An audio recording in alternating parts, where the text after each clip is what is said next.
أنها عجزت عن فهم معنى المدثر والمزمل. لماذا؟ لأننا ابتغينا فهم كتاب الله تعالى في غير مبتغاه ومرجاه. المدثر في اللغة من كلمة الدثار، والدثار هو الرداء الذي يلتف به من خرج ليقيه من حر البرد، يعني المعطف هذا نسميوه الدثار. والمزمل من كلمة زمال، والزمال هو ما يوضع على ظهر الدابة، احنا نقولوا البردعة، والبردعة نحن في اللغة تسمى البردعة، يتبردع بها البهيم. هذا الأمر الذي نضعه على ظهر البهيم يسمى في لغة العرب زمالا.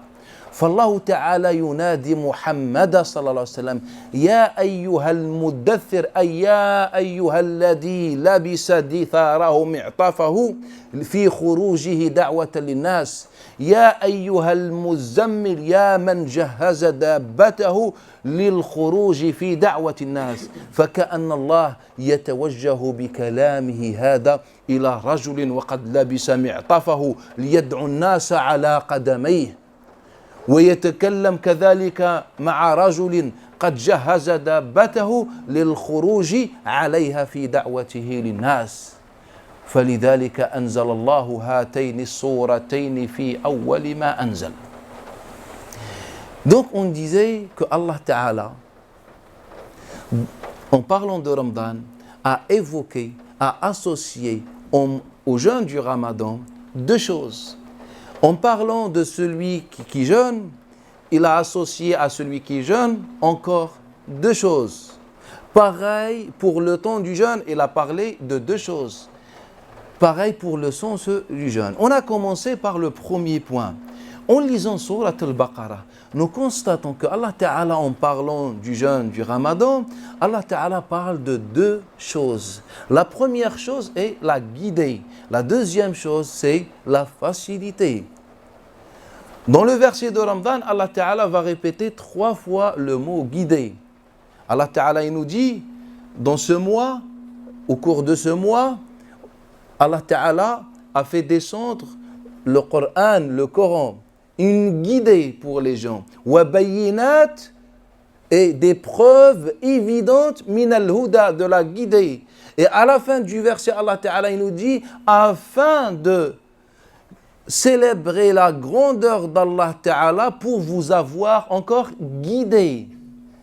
C'est la seule fois où Allah Ta'ala répète le mot guidé dans le même verset 3 fois, avec cette intensité, la guidée.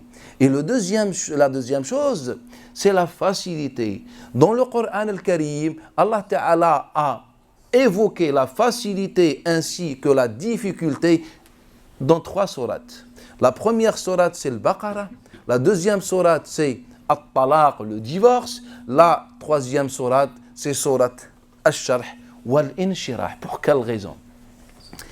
Revenons à la question de la guidée. Lorsqu'Allah Ta'ala parle, il nous informe que durant ce mois, Allah a fait descendre le Coran al-Karim, il ne parle pas de le Coran al-Karim en lui-même.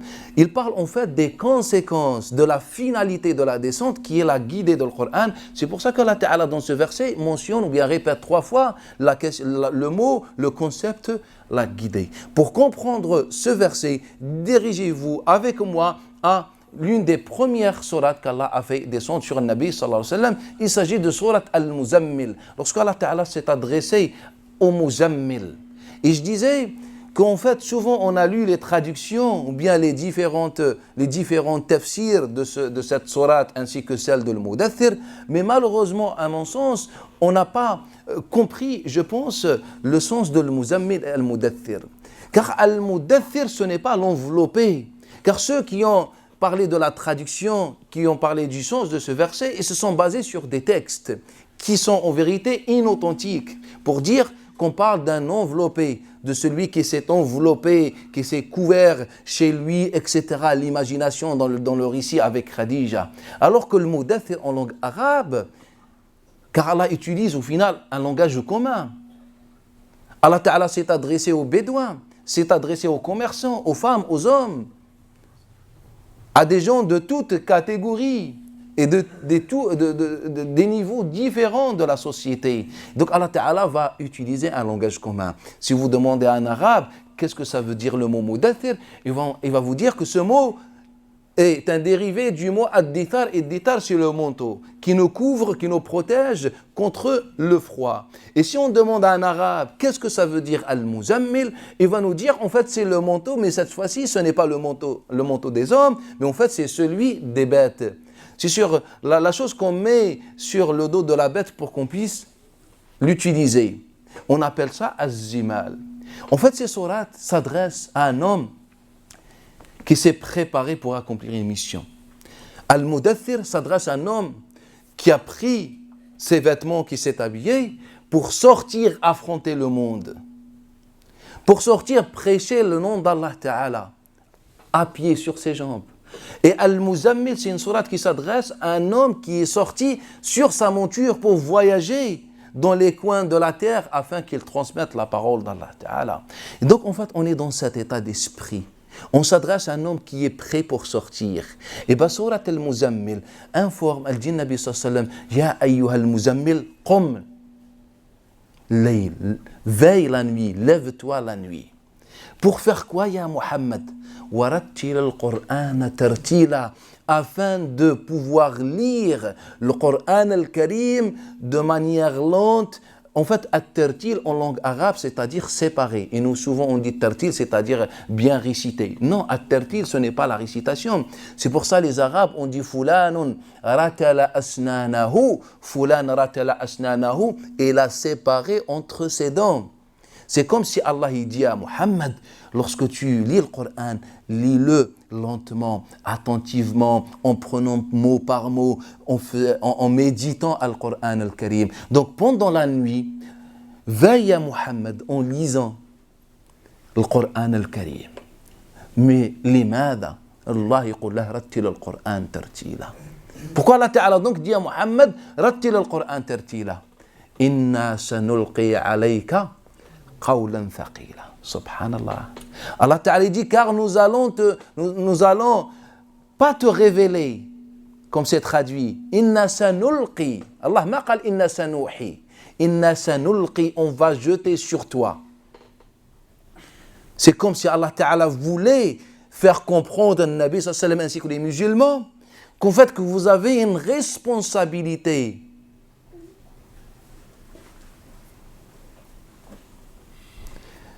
Je te jette le Coran, c'est-à-dire, Ya Muhammad, tu as aujourd'hui le Coran, la parole divine, débrouille-toi. Inna sanulqi alayka. Allah Ta'ala va décrire cette parole en disant qawlan thaqila, une parole lourde. C'est-à-dire pour que Muhammad sallallahu alayhi wa sallam puisse comprendre ainsi que appliquer le Coran, il faut qu'il soit prêt spirituellement et aussi au niveau intellectuel.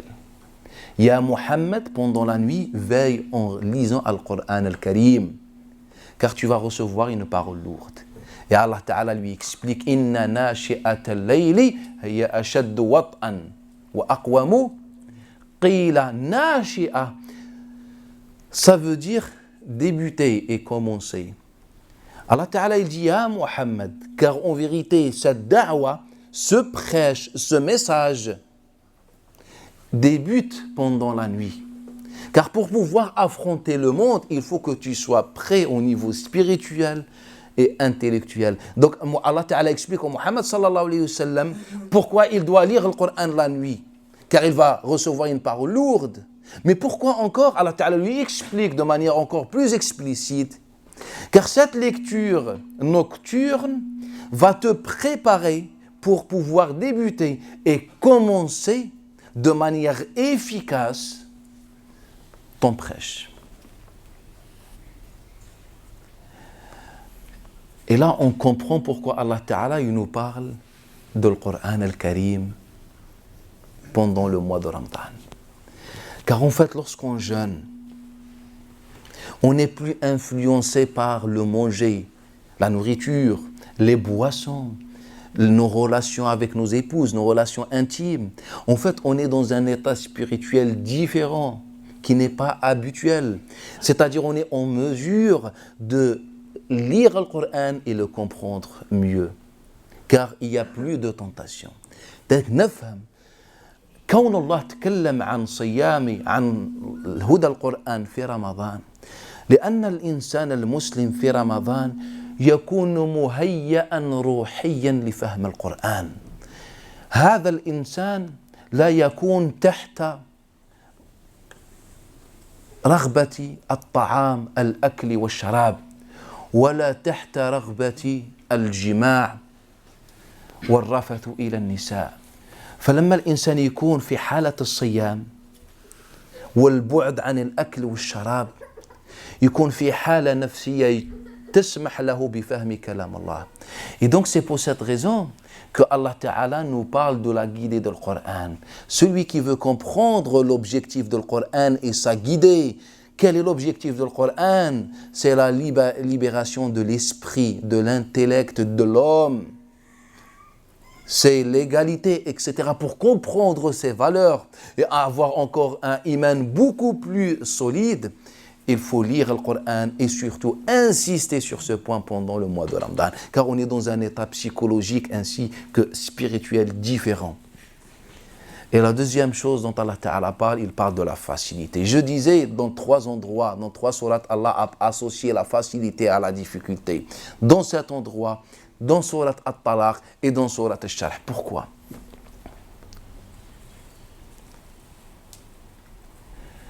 Lorsqu'on lit Surat Al-Baqarah et on voit la difficulté associée à la facilité en rapport avec Ramadan, Allah Ta'ala il veut nous dire tout simplement qu'en fait le jeûne va t'ouvrir ou bien à la fois une facilité si tu comprends et tu saisis bien le sens et l'objectif du jeûne.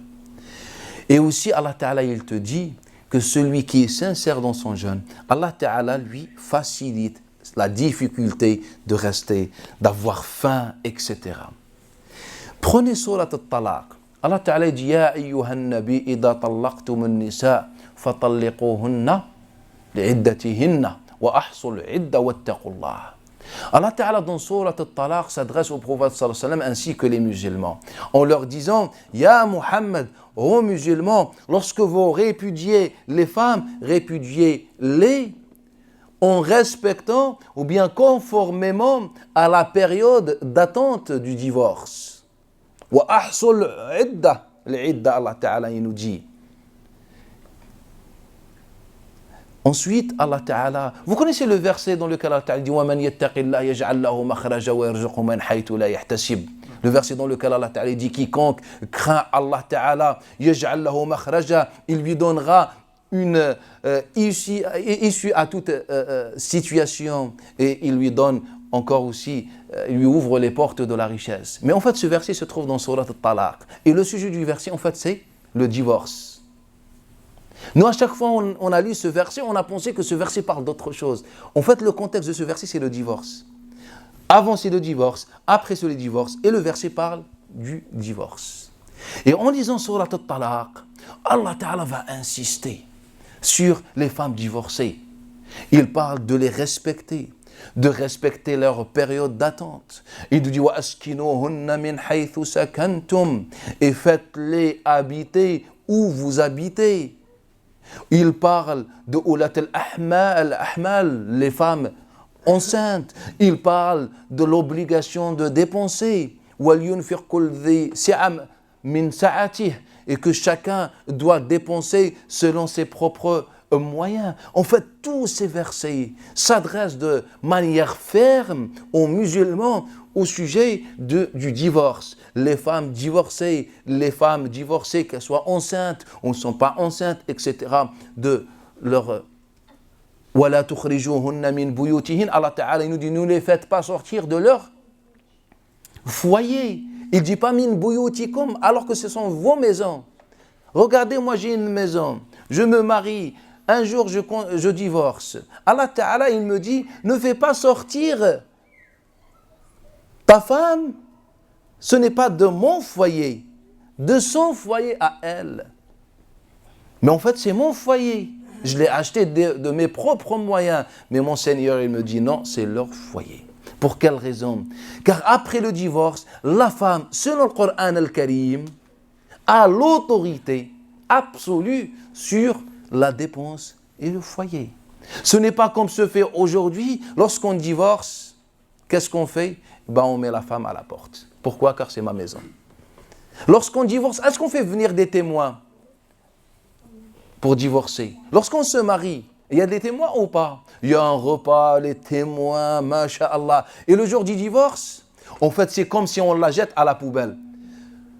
Anti tariq. Et donc, elle prend ses affaires, elle rentre dedans. Elle rentre je ne sais pas où. Ses parents, ils sont encore vivants, ils ne sont pas encore vivants, elle se retrouve dans la rue, on ne sait pas. Alors qu'Allah Ta'ala, il nous dit, alors lorsqu'il a parlé du mariage, il n'a pas parlé du témoignage. On n'a aucun verset dans le Coran al-Karim qui nous dit il faut les témoignages pour le mariage. C'est le prophète qui l'a fait. Mais Allah Ta'ala, lorsqu'il parle du divorce, il parle du témoignage. Pour nous montrer que le divorce, c'est beaucoup plus grave que le mariage. Car le mariage, elle va vivre sous votre toit. Il y a de l'amour entre vous. En fait, c'est cet amour, cette affection qui va te pousser à prendre soin de ton épouse. Mais après le divorce, on est souvent tenté. On est souvent injuste. C'est pour ça Allah Ta'ala, en parlant du divorce, il dit « Ashhidu dhawa adlimikum ». Et c'est là où il faut faire venir des témoins. Et dans cette sourate, Allah Ta'ala, il nous parle de la facilité associée à la difficulté. Premier sujet, c'est le jeûne. Deuxième sujet, c'est les femmes et le foyer. Et le troisième sujet, lisez surat al-Sharh wal-Inshirah. فَإِنَّ مَعَ الْعُسْرِ يُسْرًا إِنَّ مَعَ الْعُسْرِ يُسْرًا. À chaque fois, il y a une difficulté, Allah Ta'ala la suit par une facilité. Et pour la même difficulté, Allah Ta'ala encore rajoute une autre facilité. Vous savez, les salaf al-salih, ce qu'ils disaient? En fait, ils considéraient surat al-Sharh comme la suite de surat al-Duha. Ils disaient, surat al-Sharh, c'est la suite al-Duha. Et c'est pour ça que certains tabi'in disaient, en fait, les deux sourates sont une seule sourate. En fait, al-Duha, ils disaient, wa al-Sharh, c'est la même chose, c'est une seule sourate. Et les autres tabi'in disaient, ce sont deux sourates différentes, mais sont liées. Et donc, si on lit les deux sourates en même temps, comme se faisait à l'époque, en fait, on comprend quoi? En fait, Allah Ta'ala, il parle de quoi ou de qui dans sourate al-Duha? Amma al-yatima, fala taqhar wa amma as-sa'ila, fala tanhar. C'est comme si Allah Ta'ala nous dit, concernant au sujet de la difficulté et la facilité. En fait, ces deux sujets sont dans trois domaines. Le domaine là où il y a ta relation avec Allah, cette intimité, car le jeûne ne concerne que toi et Allah Ta'ala. Le domaine du foyer, toi et ton épouse. Et troisième domaine, toi et les autres dans ta société. Allah Ta'ala, il parle des orphelins et il parle des nécessiteux.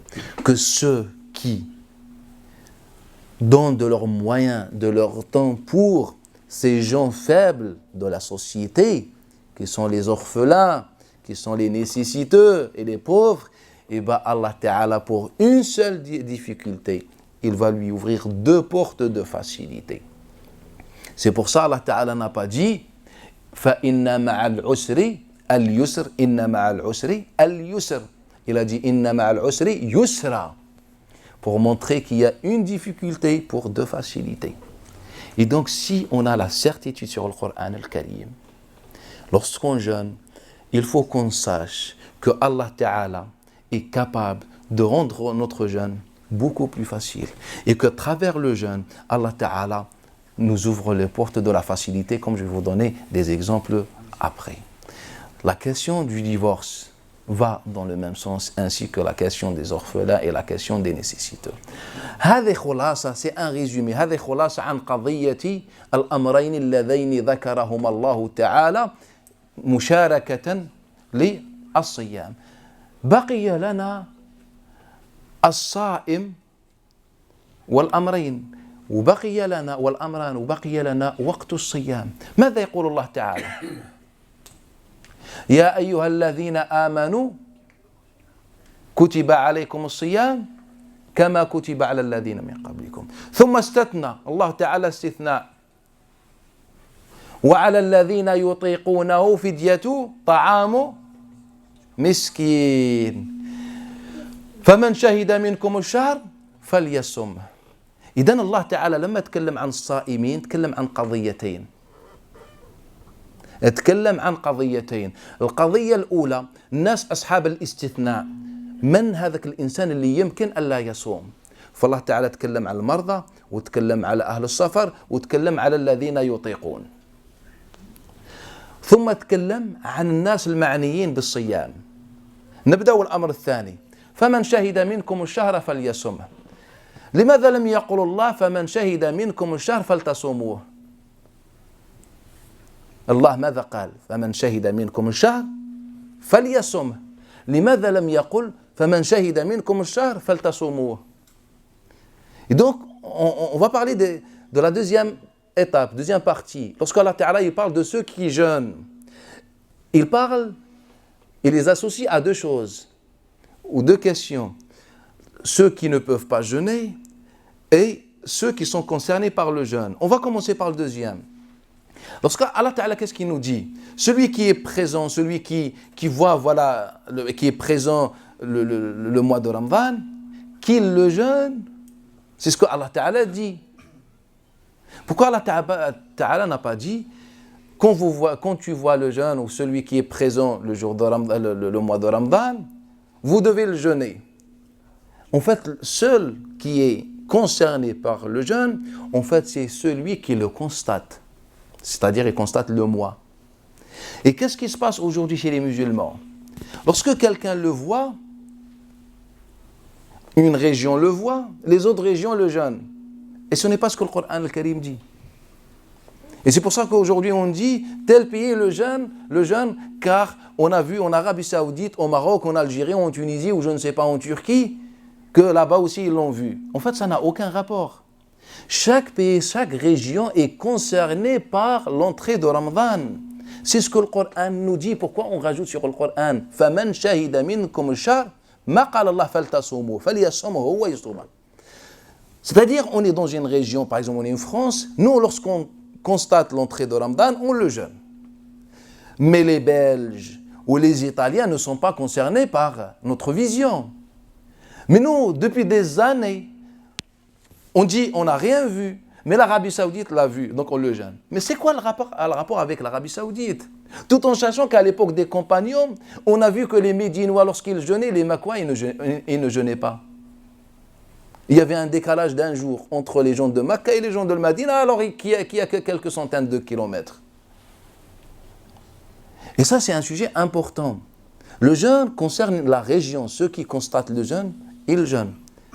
Et donc, il ne faut pas mélanger les autres bleds avec, etc. On a vu au bled, j'ai appelé mes parents au bled, donc ils m'ont dit que demain c'est l'Eid ou demain Ramadan, donc c'est la même chose pour nous. Non, il faut qu'on fasse nous les efforts et qu'on essaye de mettre en place les moyens nécessaires pour déterminer le début de Ramadan. Et la deuxième question, c'était la première question,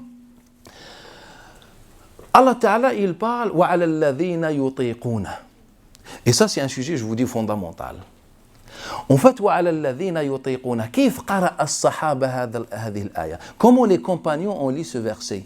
Les compagnons comme Abdullah ibn Omar, comme rapporte Ibn Labiba, Nafi' d'après lui, Aïcha également, Ibn Abbas comme rapporte d'après lui, Mujahid, Saïd ibn Jubayr et encore d'autres. Bref, les compagnons ont prononcé وَعَلَى الَّذِينَ يُطَوَّقُونَهُ.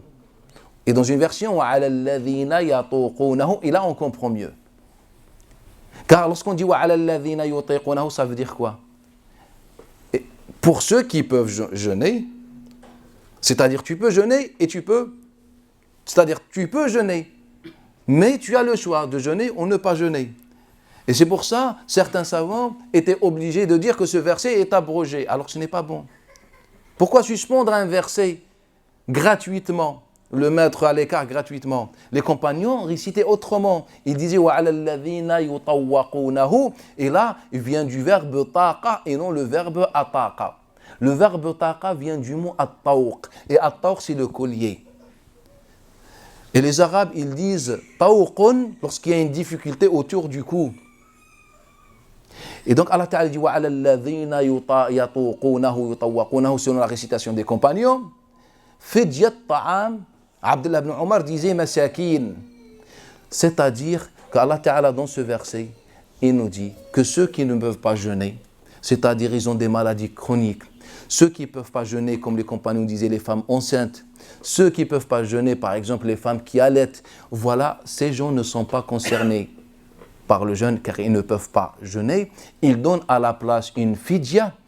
Ils ne sont pas obligés de rattraper ce jour-ci car ce mois, ils ont passé ce mois dans une situation qui ne leur permettait pas de jeûner. Contrairement à celui qui est malade quelques jours durant le mois de Ramadan, lui, il doit le rattraper. فَعِدَّةٌ مِنْ أَيَّامٍ أُخَرَ. Mais les femmes enceintes, les femmes qui allaitent, ceux qui ont des maladies chroniques, etc., les compagnons étaient tous d'accord, comme disent Ibn Abbas, Ibn Omar et les autres, que ces femmes ou ces gens qui ont des maladies chroniques ou qui allaitent, etc., ils ne jeûnent pas et ils ne rattrapent pas. Qu'est-ce qu'ils doivent faire? Ils doivent donner al-fidya. Et qu'est-ce que le fidya? Al-fidya, en fait, c'est une nourriture, c'est une somme d'argent qui remplit le besoin journalier d'une famille musulmane. Ce n'est pas 5 euros, ce n'est pas 3 euros, ce n'est pas 10 euros. En fait, ça dépend du contexte. Il y a des gens qui vous disent le fidya c'est 3 ou 4 euros ou 5 euros. En fait, ils n'ont pas Jibril qui vient les voir tous les jours. Jibril, il était à l'époque de Nabi sallallahu alayhi wa sallam. En fait, Allah Ta'ala, il nous dit le fidya. Et le fidya, du mot iftada. Fidyat, ta'am, la nourriture de qui? Des pauvres.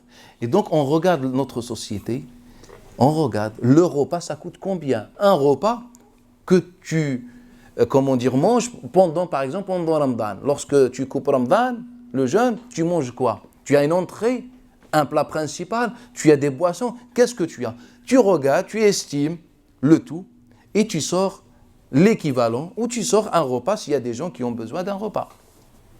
Et donc ce n'est pas 5 euros. Ça peut être plus, ça peut être moins.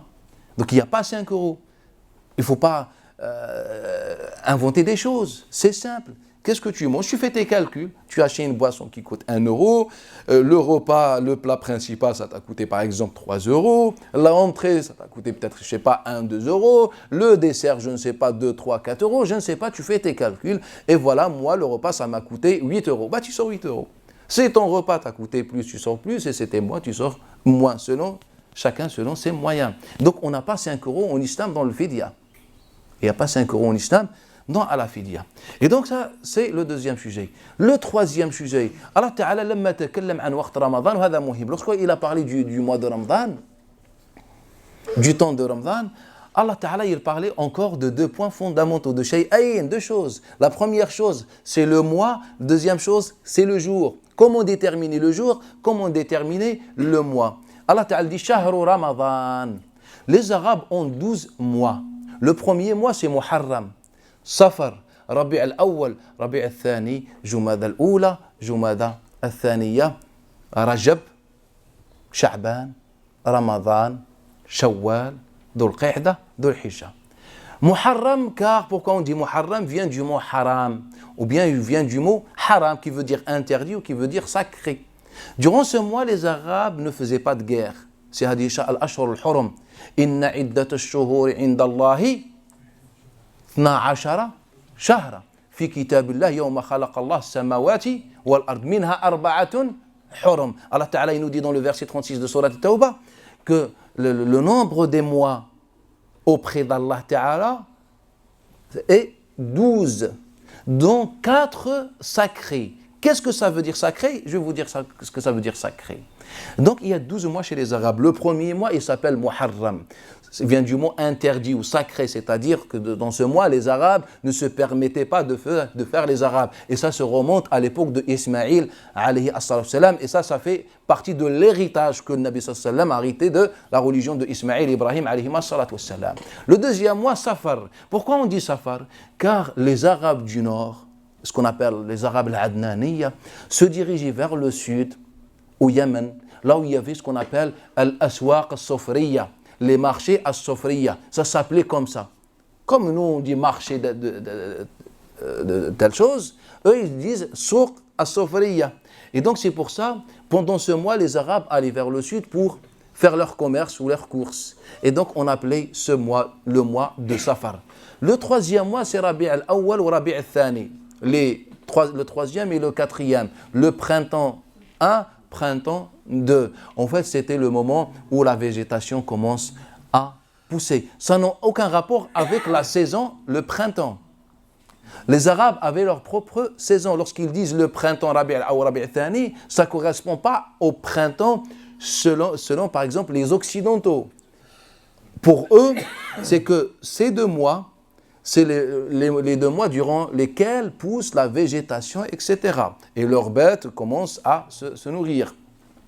Jumada al-Oula et Jumada al-Thaniya. Jumada, ça veut dire gelé. C'est la saison froide. C'est les 2 mois du froid. Ensuite, après Jumada al-Thaniya, il y a le mois de Rajab. Le mois de Rajab. Le mois de Rajab, c'est un mois sacré chez les Arabes. C'est un mois sacré chez les Arabes. À tel point que Rabi'a, la tribu de Rabi'a qui est dans l'Est, à l'appeler Ramadan. Et les autres Arabes appellent Rajab et les autres ils l'appellent Ramadan. Et durant Rajab, il y avait un rituel connu qui était le sacrifice des bêtes. Et ces bêtes surnommées Al-Atira. Certains ils disaient Al-Rajbiya. Al-Rajbiya. Et Rajab en langue arabe vient du mot at-tarjib. Et tarjib, c'est l'i'timad, appuyer sur quelque chose. En fait, les Arabes, durant ce mois, se préparaient pour faire leur commerce ou faire leur guerre. Ils se préparent. Et lorsqu'il vient de Sha'ban, Sha'ban vient de Tasha'ub. Lorsque les gens sortent dans toutes les directions, chercher de la grâce d'Allah, gagner leur vie, etc. Donc, pendant Ramadan, ils appuient, c'est-à-dire, ils se préparent, ils préparent les bêtes, etc. Ils font un sacrifice pour que l'année soit bénie, etc. C'était dans leur culture. L'Atira, et l'Atira, pour votre information, a été maintenu à l'époque islamique. Et là, on voit que l'islam n'a pas de problème avec les fêtes des minorités qui embrassent l'islam, comme rapporte Mikhnaf ibn Sulaym, ou rapporte Abdullah ibn Amr ibn al-As, ou rapporte Jabir, ou Aisha, ses compagnons nous rapportent que cette fête a été maintenue à l'époque de Nabi sallallahu alayhi wa sallam. Et il vient le mot de Sha'ban, là, les Arabes, Shahr Sha'ban, yakhroujoun, pour chercher leur subsistance. Après Sha'ban, il vient le mois de Ramadan. Qu'est-ce que ça veut dire Ramadan? Ramadan vient du mot fa'alan. Comme on dit, ghalayan. Quand l'eau commence à bouillir, on dit ghalayan. Tous les mots que vous trouvez en langue arabe ont cette sira. Fa'alan, fa'alan. Là, vous voyez que le fatha se répète 3 fois. Et les Arabes ne font ça que lorsqu'il s'agit d'une action qui se répète. Fa'alan. Comme quelqu'un qui parle, il dit n'importe quoi, il commence, comme vous dites, à délirer, on dit hadayan. On dit hadayan. Et donc, Ramadan, c'est lorsque il y a des jours de chaleur intense qui se suivent, on dit Ramadan. Car vient du mot Ramda'a. Même à Ramad. Vous connaissez le mot Ramad? Qu'est-ce que ça veut dire Ramad? Lorsque tes yeux commencent à couler, tu as des trucs, c'est comme si tu regardes à travers un voile. On est d'accord? En fait, il a un rapport avec le mois de Ramadan. En fait, pendant la chaleur, tu vois, vous voyez des mirages, etc., des choses qui ne sont pas réelles, qui ne sont pas vraies. Et en fait, il y a un lien entre Ramad, qui en langue arabe, c'est une maladie des yeux, et Ramadan, qui veut dire la chaleur. Il vient de Al-Qa'da, Qa'ada vient vers, ça veut dire s'asseoir, le mois où les gens s'assoient. C'est-à-dire, ils ne font pas de guerre, car c'est un mois sacré. Ensuite, il vient, le dernier mois, c'est Al-Hijja, le mois du pèlerinage. Et là, je vous pose une question. Là, vous ne remarquez pas que tous les mois ont du sens? Qu'est-ce que ça veut dire avril? Ça veut dire quoi avril? Juin, juillet. Ils ont un sens qui reflète la saison. Même en août, ça veut dire la chaleur, ça veut dire l'été? Non. C'est juste des noms. On est d'accord. Mais chez les Arabes, vous avez remarqué que chaque mois a un sens. On a Sha'ban, on a Shawwal, on a Rajab, on a Jumada, on a Rabi, etc. Ramadan aujourd'hui, étant pendant l'été, la chaleur, ou il tourne? Hein? Mais chez les Arabes, il tournait ou pas? Non. Car en fait, c'était le mois de chaleur. Et l'été, si vous voulez, stagnant.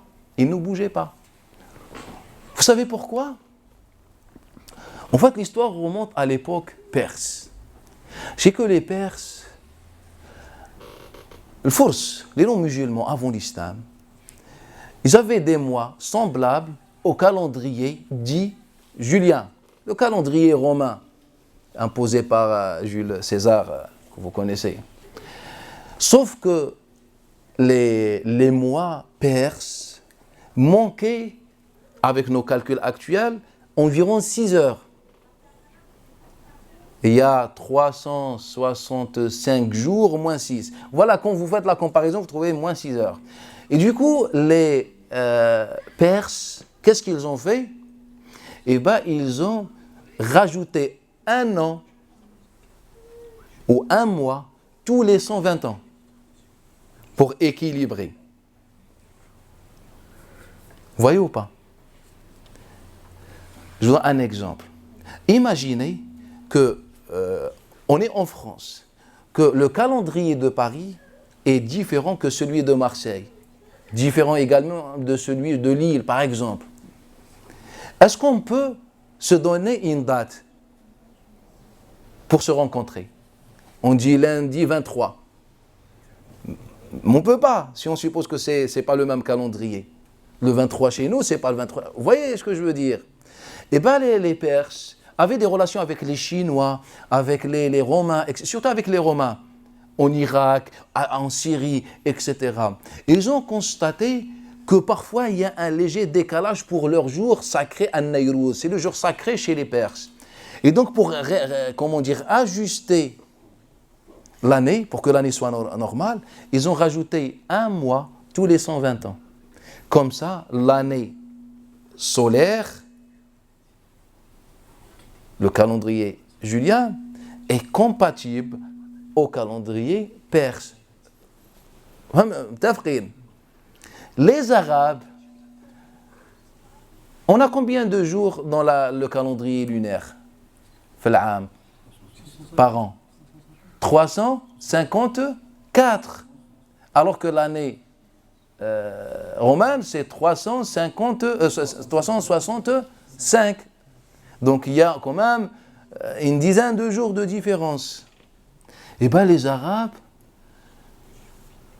pour ajuster leur calendrier à celui de Julien ainsi à celui de Perse, ils se sont dit, il faut qu'on rajoute des mois. Et donc ils ont fait un cycle stable. Tous les 36 ans, ils rajoutaient une année. Autrement dit, tous les 3 ans, rajoutaient un mois. Vous ne voyez pas que Ramadan, chaque année, il recule d'une dizaine de jours? Kol marra Ramadan, il recule d'une dizaine de jours. Ramadan du mois de l'année prochaine, Inch'Allah, ça va être au début du mois de mai. Là, on est par exemple le 14 mai. Ben, l'année prochaine, ça va être, je ne sais pas, le 4 mai par exemple. Et après, on enlève une dizaine de jours. Et donc, pour ajuster ce calendrier à ceux des autres, ils ont rajouté tous les 3 ans, un mois, ou tous les 19 ans, 7 mois, ou tous les 36 ans, un an. Comme ça, c'est équilibré. Et le Nabi sallallahu alayhi wa sallam, yawm hajj Makkah, yawm al-hajj al-akbar, خطف الناس حديث عبد الرحمن بن أبي بكر عن أبيه فقال أيها الناس إن الزمان استدار كهيئته يوم خلق الله السماوات والأرض. Il aura dit oh les gens, الزمان, le temps a tourné, il est devenu à son état où lorsque Allah Ta'ala a créé les cieux et la terre. C'est une métaphore. C'est que maintenant, cette année, on a ajusté l'année. C'était l'année où le Nabi sallallahu alayhi wa sallam a rajouté un mois pour équilibrer, vous voyez ou pas? Et donc si on rajoute un 13e mois tous les 3 ans, Ramadan, il ne recule pas de 10 jours. C'est pas compliqué. Vous m'avez tous compris, je pense. Ou je m'exprime autrement. Pour que l'année Ramadan Maïqash, il reculait à chaque fois de 10 jours, donc 10 plus 10 plus 10, ça donne combien? 30. Donc c'est un mois. Donc chaque année, il recule de 10 jours. Donc pour pas qu'il recule, tous les 3 ans, car 10 plus 10 plus 10, 1 mois. Donc tous les 3 ans, on rajoute un mois. Et c'est un mois qui s'appelle rien. Il n'a pas de nom. C'est un mois juste en plus. Pour équilibrer l'année. Comme ça, Ramadan, c'est tout le temps pendant la chaleur. C'est... Vous voyez ou pas? Donc Allah Ta'ala, qu'est-ce qu'il dit? Shahru Ramadan. Donc on jeûne le mois de Ramadan. On est d'accord? Allah Ta'ala, il dit dans Surat At-Tawbah que le nombre des mois chez Allah, auprès d'Allah Ta'ala est 12. Donc 4 sacrés. ما معنى الأشهر الحرم؟ هذا مهم. Qu'est-ce que ça veut dire les mois sacrés? Lisez le début de Surat Al-Ma'ida, le 2e verset. يا أيها الذين آمنوا لا تحلوا شعائر الله ولا الشهر الحرام. À la fin il dit فإذا حللتم وإذا حللتم فاصطادوا. Si vous lisez le 2e verset de Surat Al-Ma'ida, Allah Ta'ala s'adresse aux croyants en leur disant oh vous les croyants, ne violez pas les rites du pèlerinage, ni le mois sacré, ism jin, c'est-à-dire les mois sacrés. Et après Allah Ta'ala il nous dit wa idha halaltum fastadu. Et une fois vous êtes plus dans ces mois et dans l'endroit sacré, vous pouvez chasser. Donc on comprend que pendant les mois sacrés, on peut chasser ou là on ne peut pas chasser? On ne peut pas. Et les mois sacrés tombent en quelle période? On dit Ramadan, c'est le mois de la chaleur. Ramadan, en général, il tombait à l'époque des Arabes entre mois d'août et mois de septembre. Si on dit Ramadan, il tombe entre mois d'août et septembre, donc Ramadan, Shawwal, Dhul Qa'da, c'est le premier mois sacré. Dhul Qa'da, Dhul Hijja. Donc Dhul Qa'da et Dhul Hijja, ils vont tomber en quel moment, en quel mois? Si l'autre entre août et septembre. Donc vers novembre, décembre, janvier, à peu près aux alentours. Et en fait, c'est la période de la production, d'accouplement chez les bêtes herbivores. Et durant ces mois, Allah nous a interdit de chasser. En fait, la sagesse divine par les mois sacrés, ou l'une des sagesses plutôt, c'est l'interdiction de chasser. Autrement dit, c'est la protection de l'espèce animale. On est d'accord? Et si on suppose que Rajab est le 4e mois sacré, Rajab va tomber vers le mois de juin. En fait, c'est le mois de la naissance. C'est le mois des naissances, c'est la majorité des bêtes herbivores. Et là, on comprend la sagesse divine. Que si Allah Ta'ala nous a mis en place les mois sacrés, c'est pour une sagesse. Mais pour que cette sagesse soit préservée, il faut que l'année soit stabilisée et ajustée. Et là, vous voyez, depuis que les musulmans ont délaissé le mois d'ajustement, si vous voulez bien, et bien l'année commence à tourner. Maintenant, les mois sacrés dont Allah parle dans le Coran n'ont pratiquement plus aucune utilité. C'est comme si Allah a parlé dans l'air. Allah a parlé dans l'air. Car maintenant, il est impossible d'appliquer ce que Allah a voulu par les mois sacrés, car ils tournent, ils reculent chaque année. Maintenant, si on se prive de chasser le mois, je ne sais pas, de septembre ou août, ça n'a aucun sens, car ça tourne. Et bien la finalité des choses, c'est que le régime autrefois a voulu tout simplement abroger les mois sacrés. Car en ne voyant pas l'utilité, et deuxième chose, que les mois sacrés empêchaient les musulmans de conquérir plutôt, d'occuper plus de terres, à l'époque du régime de Bani Umayya, le régime Umayyad, eh ben on a décidé d'abroger. Qu'est-ce que ça veut dire abroger? On a décidé de suspendre une parole divine. C'est-à-dire un homme comme moi, comme vous, il nous dit, écoutez, je ne suis pas d'accord avec ce passage. Mais il ne va pas nous dire comme ça, jetez-le. Il va nous dire abroger. Il va embellir le mot. Il va l'insulter de manière islamique. Il ne va pas dire jeter, on n'a plus besoin de ça, mais c'est abrogé. Et donc on a délaissé ce que Allah Ta'ala a mis en place depuis Ibrahim alayhi as-salatu wassalam. Et ça c'est fondamental. Moi d'après mes calculs, le mois, 13e mois tous les 3 ans ou 1 an tous les 36 ans, est resté maintenu jusqu'à l'époque de Ali ibn Abi Talib. Et depuis, les informations, à mon sens, selon moi, sont un peu rares, se font rares pour déterminer exactement la période et la personne surtout qui a annulé le 13e mois. Du coup, l'année reculée. Et cette annulation est venue lorsque les mois sacrés ont perdu leur sens auprès des hommes.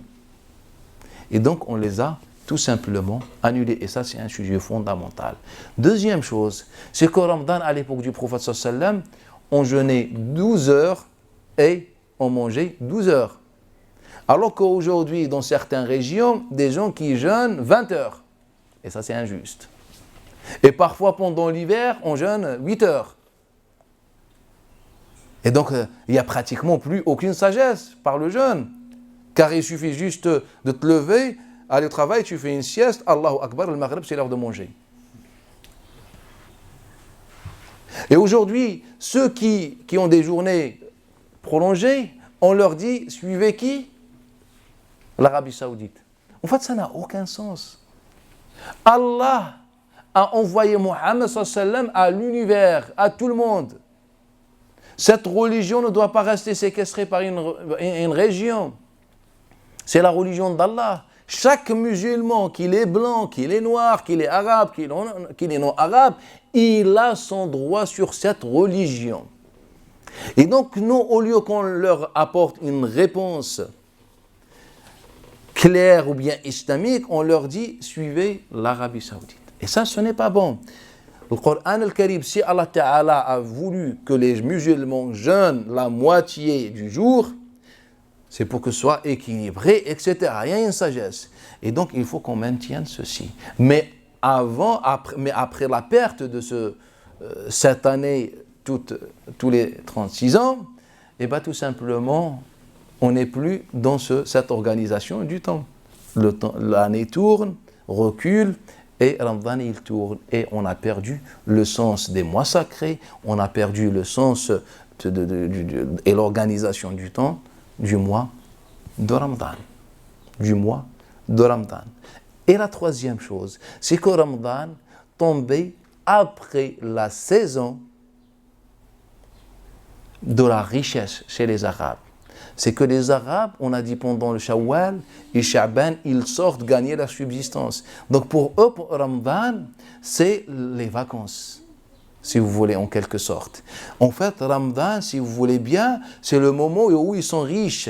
Ils ont déjà gagné leur vie et maintenant ils jeûnent. Et là, on revient pourquoi Allah Ta'ala a recommandé le jeûne et Ramadan. Parmi les sagesses, c'est qu'Allah Ta'ala il nous dit وَلِتُكَبِّرُوا اللَّهَ عَلَى مَا هَدَاكُمْ وَلَعَلَّكُمْ tashkurun, afin de louer, remercier ou d'être reconnaissant envers Allah Ta'ala. Car Allah Ta'ala, regardez, vous avez bien gagné votre vie et aujourd'hui, volontairement, vous allez vous priver de ce que vous avez gagné. Comme ça, vous donnez de la valeur à des choses qui auparavant, vous les voyez banales. Un peu d'eau, c'est banal pour nous. Normal, de l'eau. Mais lorsqu'on jeûne, on donne de la valeur. Et quand on donne de la valeur, on revient vers Allah. Et on remercie Allah. Un bout de pain, c'est banal. Mais lorsqu'on se prive de ce bout de pain, il gagne de la valeur. Allah Ta'ala, il voulait que l'homme reconnaisse la valeur des choses qu'Allah a créées. Et s'il reconnaît, il remercie Allah Ta'ala. Et s'il remercie Allah Ta'ala, il partage ce que Allah Ta'ala lui a donné. Et c'est pour ça Allah Ta'ala a voulu, comme deuxième sagesse, partager des choses pendant le mois. Ceux qui ne peuvent pas jeûner, qu'est-ce qu'ils font? Eh bien, ils donnent de la nourriture aux pauvres pour partager. Donc c'est comme si Allah Ta'ala voulait dire aux Arabes, après ces mois de travail et de la recherche et la quête à la subsistance, vous allez vous priver de tout ce que vous avez gagné, afin que chacun de vous ressente la valeur des choses et partage ces choses.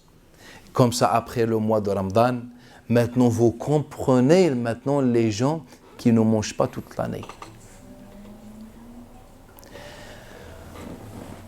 La deuxième chose concernant le temps.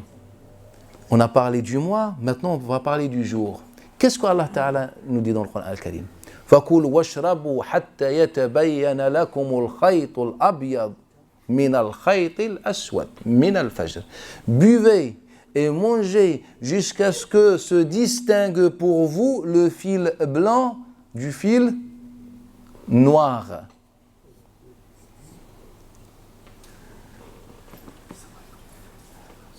De l'aube, de l'Fajr. Pourquoi les Arabes l'ont appelé Al-Fajr? Al-Fajr, ça veut dire l'explosion. Lorsque la lumière explose et pénètre dans les maisons. En fait, c'est le début du jeûne en islam.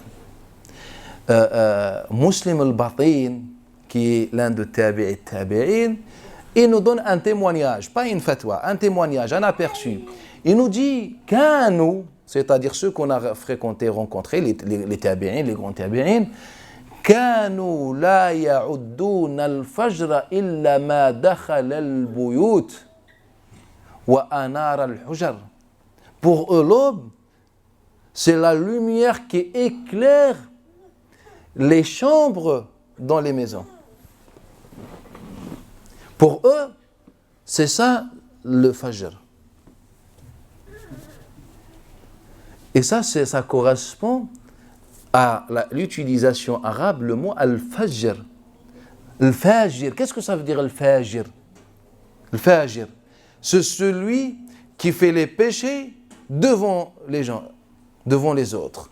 Il déclare, il se montre, il est vulgaire. On l'appelle fajr. Et celui qui ne fait pas, qui se montre pas, on dit as, etc. Mais quand tu montres tes péchés devant les autres, eh ben on t'appelle fajr.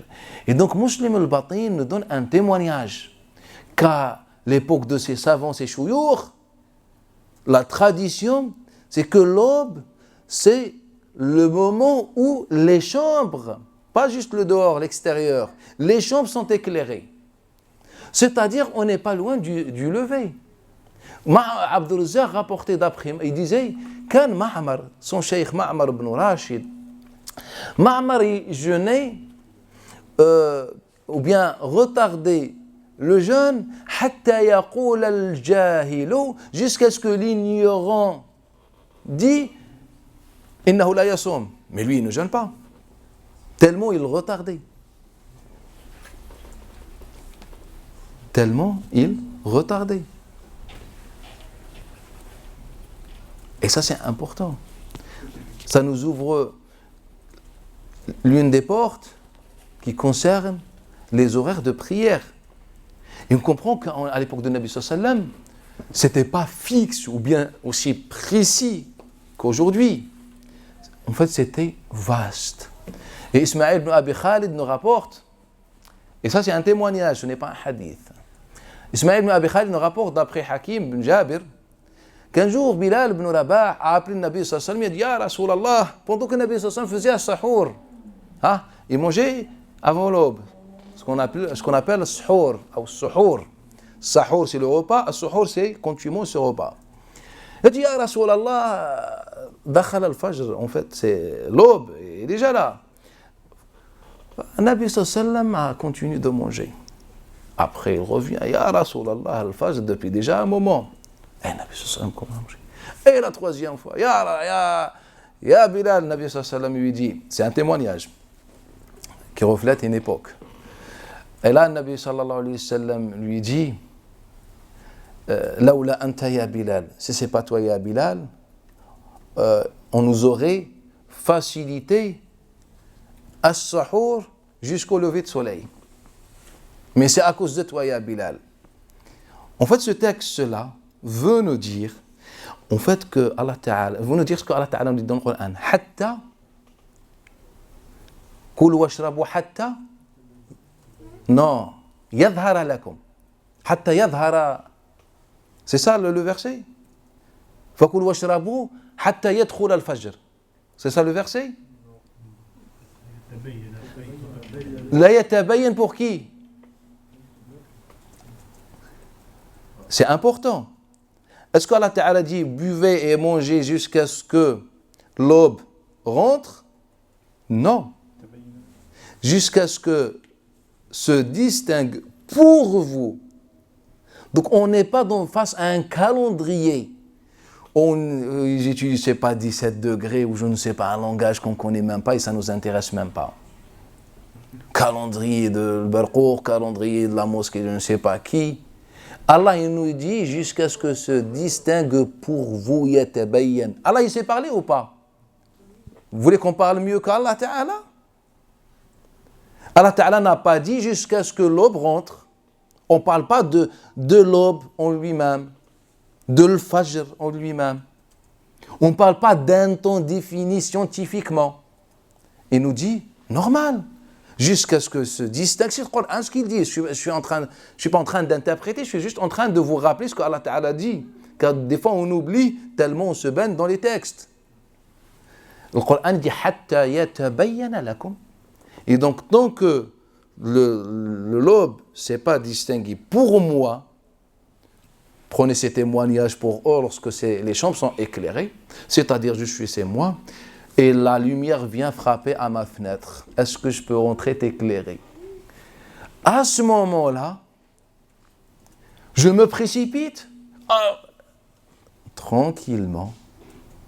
Je finis si j'avais quelque chose dans ma bouche. Je rote et je vais aller prier. Et c'était à l'époque de Nabi sallallahu alayhi wa sallam. Mais aujourd'hui, bien sûr, il y a des calendriers. Mais je vous rappelle comment on jeûnait à l'époque de Nabi sallallahu alayhi wa sallam, c'était simple. Mais vous allez me dire, mais le hadith dans lequel on dit qu'entre suhour et la prière de Nabi, c'était le temps de réciter 50 versets. Vous connaissez.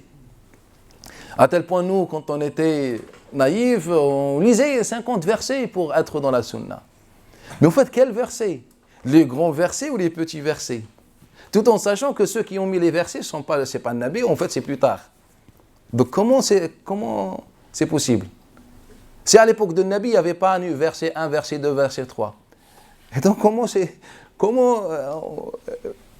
il a pu calculer ça? Et comment Nabi sallallahu alayhi wa sallam a pu pratiquer quelque chose qui n'existe pas? C'est incohérent, tout en sachant que ce texte-là n'est rapporté dans le patrimoine que par un homme qu'on aime trop bien. Il est connu, Qatada, d'après Anas ibn Malik, d'après Zayd ibn Thabit. C'est un hadith, il est tout sauf authentique. Donc on a parlé de Ramadan qui a été associé à la guidée et à la facilité. On a parlé de du jeûneur qui est associé bien à la deuxième deux questions qu'on a vues, la question de la catégorie que Allah Ta'ala a acceptée dans le Coran, dans le verset, et ceux qui sont concernés par le jeûne. On n'a pas parlé du temps, qui est le mois et le jour. Et la dernière chose, on a parlé en bref sur la sagesse et l'objectif, quelques objectifs du jeûne. Et la dernière chose concerne le sens du jeûne. Ça veut dire quoi jeûner? Et bien Allah Ta'ala nous explique que le jeûne touche deux choses. Tout ce qui peut te nourrir, te donner de la force, c'est interdit. Et la jouissance, c'est-à-dire faire un rapport intime, manger et boire. Qu'est-ce qu'Allah Ta'ala dit dans le Coran al-Karim? Uhilla lakum laylatu siyam. On vous a autorisé la nuit du jeûne, ar-rafathu ila nisaikum. Ça veut dire que dans la journée, on n'a pas le droit de faire un rapport avec nos épouses. Et ça, c'est la jouissance et le désir. On se prive de ça. Car le jeûne a un objectif. Il veut nous changer notre vie. Et donc, on se prive, on fait preuve de patience. Allah nous a interdit de faire le rapport intime. Et la deuxième chose, tout ce qui nous donne la force. Car Allah, il veut qu'on ait éprouvé. Et donc Allah Ta'ala nous dit mangez, buvez et mangez. Jusqu'à ce que se distingue. Donc, lorsque se distingue l'aube, à partir de ce moment-là, on n'a plus le droit de boire et de manger. Donc, si vous voulez, Allah nous a interdit deux choses. Une chose qui nous donne de la force, c'est-à-dire boire, manger, etc. Et une chose qui répond à nos désirs humains, c'est-à-dire le rapport. Maintenant, je suis malade. Est-ce que je peux prendre mon médicament car je suis malade?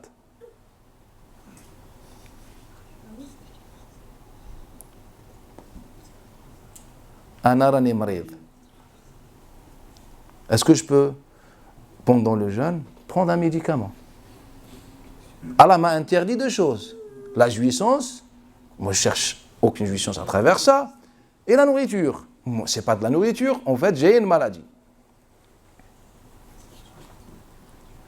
Est-ce que je peux ou pas? J'ai été voir les gens d'avant. Les gens d'avant n'avaient pas de problématique avec ça. Ils avaient des médicaments qui se prenaient soit par la bouche, soit par le nez, soit par l'oreille, soit par la partie intime. Ils avaient as-saoud, ils avaient al-dharour.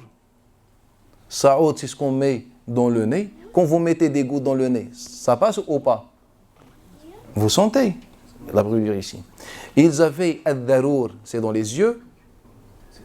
Ils avaient dans l'oreille. Ils avaient ce qu'on appelle al-huqna.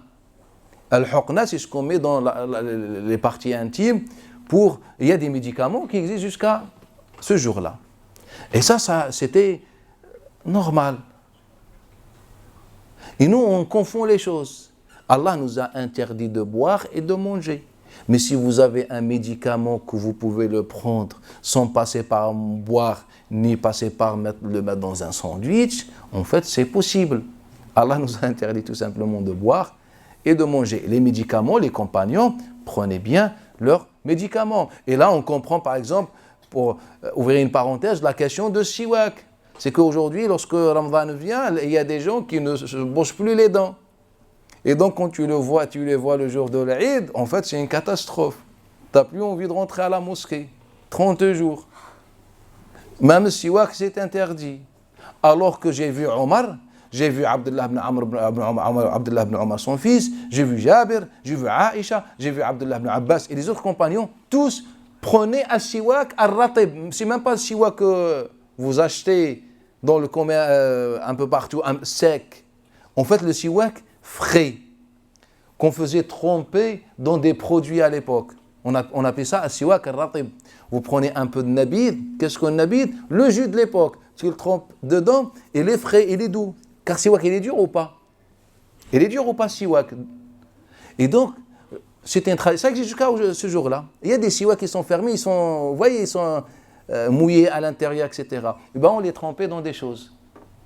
Tu le trempes, et après tu fais. Tu le laisses comme ça une journée, quand il est bien, et tu fais comme ça. Il y a encore des trucs dedans. Mais les compagnons, il est normal. Après, bien sûr, vous allez me dire, mais on a entendu le hadith de Nabi sallallahu alayhi wa sallam qui appelle à la puanteur, ou bien qui appelle à Barakallahu fiik. Oui, c'est des cousins, c'est pareil. La khulufu fami as-sa'imi atyab 'inda Allah min rih al-misk. Vous connaissez ce hadith-là? En fait, ce hadith-là, ce n'est pas un hadith musulman islamique. Ce n'est pas Nabi sallallahu alayhi wa sallam qui l'a prononcé. En fait, c'est un hadith qui n'est attribué qu'à Abi Huraira. Et la source d'Abi Huraira dans ça est connue. Car Moussa alayhi salam, on était avec lui, on l'a vu. Moussa alayhi salam, en fait aussi, lorsqu'il a jeûné, c'est les jours qu'il devait jeûner, eh ben, il n'a pas utilisé siwak. Et c'est pour ça donc en islam, on a la même chose. Donc vous avez compris le lien. Non, ce n'est pas islamique. Tous les musulmans faisaient siwak jour et nuit. Même l'imam Malik, après avoir apporté le hadith dans son Muwatta, je pense que c'est la page 298, 299 de la version de Yahya ibn Abi Yahya al-Laythi, il dit, et moi j'ai vu les savants que j'ai vus, كانوا لا ينتهون. En fait, ils ne se privaient pas de siwak, في أي ساعة من النهار, ni le matin, ni l'après-midi, ni dans la soirée. Ils faisaient un siwak tout le temps. Et donc ça, c'était un résumé que je voulais partager avec vous au sujet de Ramadan. Bien sûr, d'autres questions restent, ouvertes. Et puis, en fait, c'est ça le jeûne selon le Coran al-Karim, il est simple. Et c'est ainsi, ou bien selon le Coran, conformément au Coran al-Karim, que le Nabi sallallahu alayhi wa sallam et les compagnons ont jeûné. Il n'y a pas des codes. Quand on veut jeûner, il n'y a pas des codes. Il n'y a pas des pratiques. C'est simple, vous lisez le Coran, c'est la même pratique. C'est ce que le Nabi sallallahu alayhi wa sallam a tout simplement pratiqué. Et donc ça ne sert à rien pendant le mois de Ramadan d'aller au bled chercher des dates pour couper le jeûne. Il faut faire la différence entre la tradition et l'islam. Un Nabi, s'il a mangé dans sa vie les dates, c'est qu'il avait les dates. S'il avait des bananes, il aurait mangé des bananes. On s'est retrouvé avec des tentes de bananes à l'entrée de chaque mosquée. C'est tout simplement ça. C'est tout simplement. C'est le Nabi sallam a vécu, on vivait en Espagne, on s'est retrouvé avec des clémentines dans toutes les mosquées. En fait, c'est sa tradition, il a mangé des dates. Et que le Nabi sallam veillait à manger des dates pour chaque photo, ça n'existe pas. En fait, c'est ce que rapporte Rabab, ou je ne sais pas, qui n'existe nulle part. C'est la Shaykha de Bint Sirin et Walt Sirin, les deux, Hafsa et Mohammed. En fait, qui rapporte ça d'après Salman ibn Amir, qui n'existe nulle part. C'est un personnage imaginaire qu'on a dans le patrimoine. On n'a pas de texte sur la question. Ramadan, c'est simple. Ramadan, il est fait pour donner de la valeur à ce qu'Allah Ta'ala a créé. Alors, Ramadan, il est fait pour penser aux nécessiteux, aux pauvres. Ramadan, il est fait pour te mettre dans un état spirituel avec Allah. Ramadan, il est fait pour t'apprendre comment surmonter les épreuves dans ta vie. C'est tout simplement ça, Ramadan. Donc, Ramadan, ce n'est pas d'aller chercher des dates.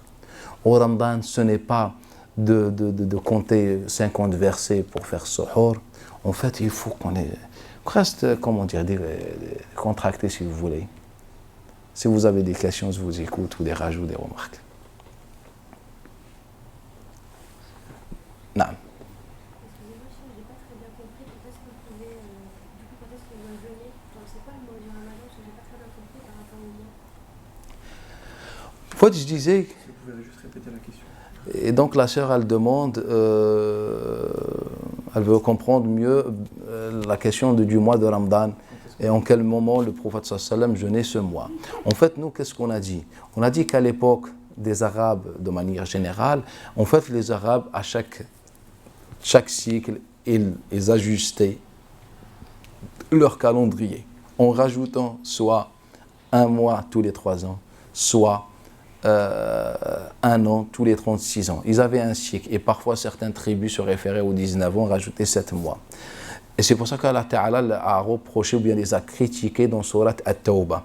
C'est que les Arabes, selon Surat At-Tawbah, parfois essayer de, comment dire, contourner la loi d'Allah Ta'ala. Qu'est-ce qu'ils faisaient? Eh bien, si parfois ont une occasion d'attaquer une caravane ou quelque chose, ou agresser une tribu, et ils étaient dans un mois sacré, où le mois sacré était à la porte, ils disaient, écoutez, on va changer de cycle. Aujourd'hui, ce n'est plus tous les 3 ans, on rajoute un mois, on va changer. Et s'ils voulaient précipiter un mois durant lequel ils peuvent faire la guerre, ils rajoutent, ils avancent ce mois, ce 13e mois. En fait, pour des raisons politiques, intérêts, etc. Allah, dans ce cadre-là, il les a critiqués. Pourquoi Allah Ta'ala? Car Allah Ta'ala, il nous dit en fait, ils essayaient à chaque fois d'ajuster leur calendrier pour qu'il soit compatible à ce qu'Allah Ta'ala a interdit, mais ce n'est jamais, car eux, ils se permettaient de le changer quand ils voulaient pour des raisons politiques. Et donc, ce 13e mois, tous les cycles de 3 ans, a ajusté le calendrier arabe. Donc le calendrier arabe ne va pas reculer tous les ans de 10 jours, car si vous voyez, chaque année, Ramadan, il va reculer comme tous les autres mois. Donc pour l'ajuster, on rajoute un mois tout, comme font dans le calendrier julien, ils rajoutent un jour pour équilibrer. C'est connu. Et donc, il était stable à l'époque de Nabi. On a dit, le prophète et les musulmans le jeûnaient entre le mois d'août et le mois de septembre. C'était relativement comme ça. Donc il était stable. Mais vu qu'on a perdu ce 13e mois, c'est-à-dire un régime à une période donnée a suspendu l'utilisation du 13e mois, et depuis Ramadan, il recule. Depuis, on ne gêne plus Ramadan dans la période de Ramadan. On gêne bien Ramadan aujourd'hui, mais ce n'est pas dans la période voulue. Et donc ça a engendré des mauvaises conséquences concernant les mois sacrés, concernant l'organisation du temps qu'Allah Ta'ala a voulu, concernant la situation du mois par rapport au mode de vie des Arabes. Naam. Cheikh, mais en fait, je pense que ce qui va logiquement avec ça, c'est que si on n'est plus, les mois sacrés sont plus dans leur mois, donc Ramadan, il est plus dans le mois sacré que Dieu voulait. Non, Ramadan, ce n'est pas un mois sacré. Ramadan, il précède les mois sacrés. D'accord. Et donc, Allah a voulu un temps bien défini de Ramadan. C'est pendant l'extrême chaleur. Naam. Et actuellement, on n'est plus dans ce temps-là. Naam. Donc, si on n'est plus dans ce temps-là, est-ce qu'on jeûne réellement Ramadan? Non, quand on dit, c'est pas Allah a voulu que Ramadan soit dans l'extrême chaleur. Allah Ta'ala a voulu que Ramadan soit dans cette période. Est-ce que là, il est dans cette période? Il n'est plus dans cette période. S'il n'est plus dans cette période, est-ce que notre jeûne est légitime? Le jeûne est légitime car on jeûne Ramadan de 30 jours. Oui, mais Allah a voulu qu'on le jeûne dans un temps bien défini. Mais cette condition n'y est plus. Et Vous voyez? je t'ai bien compris. Je t'ai bien compris. Il y a un problème fondamental, je suis d'accord avec toi. Quelles sont les solutions?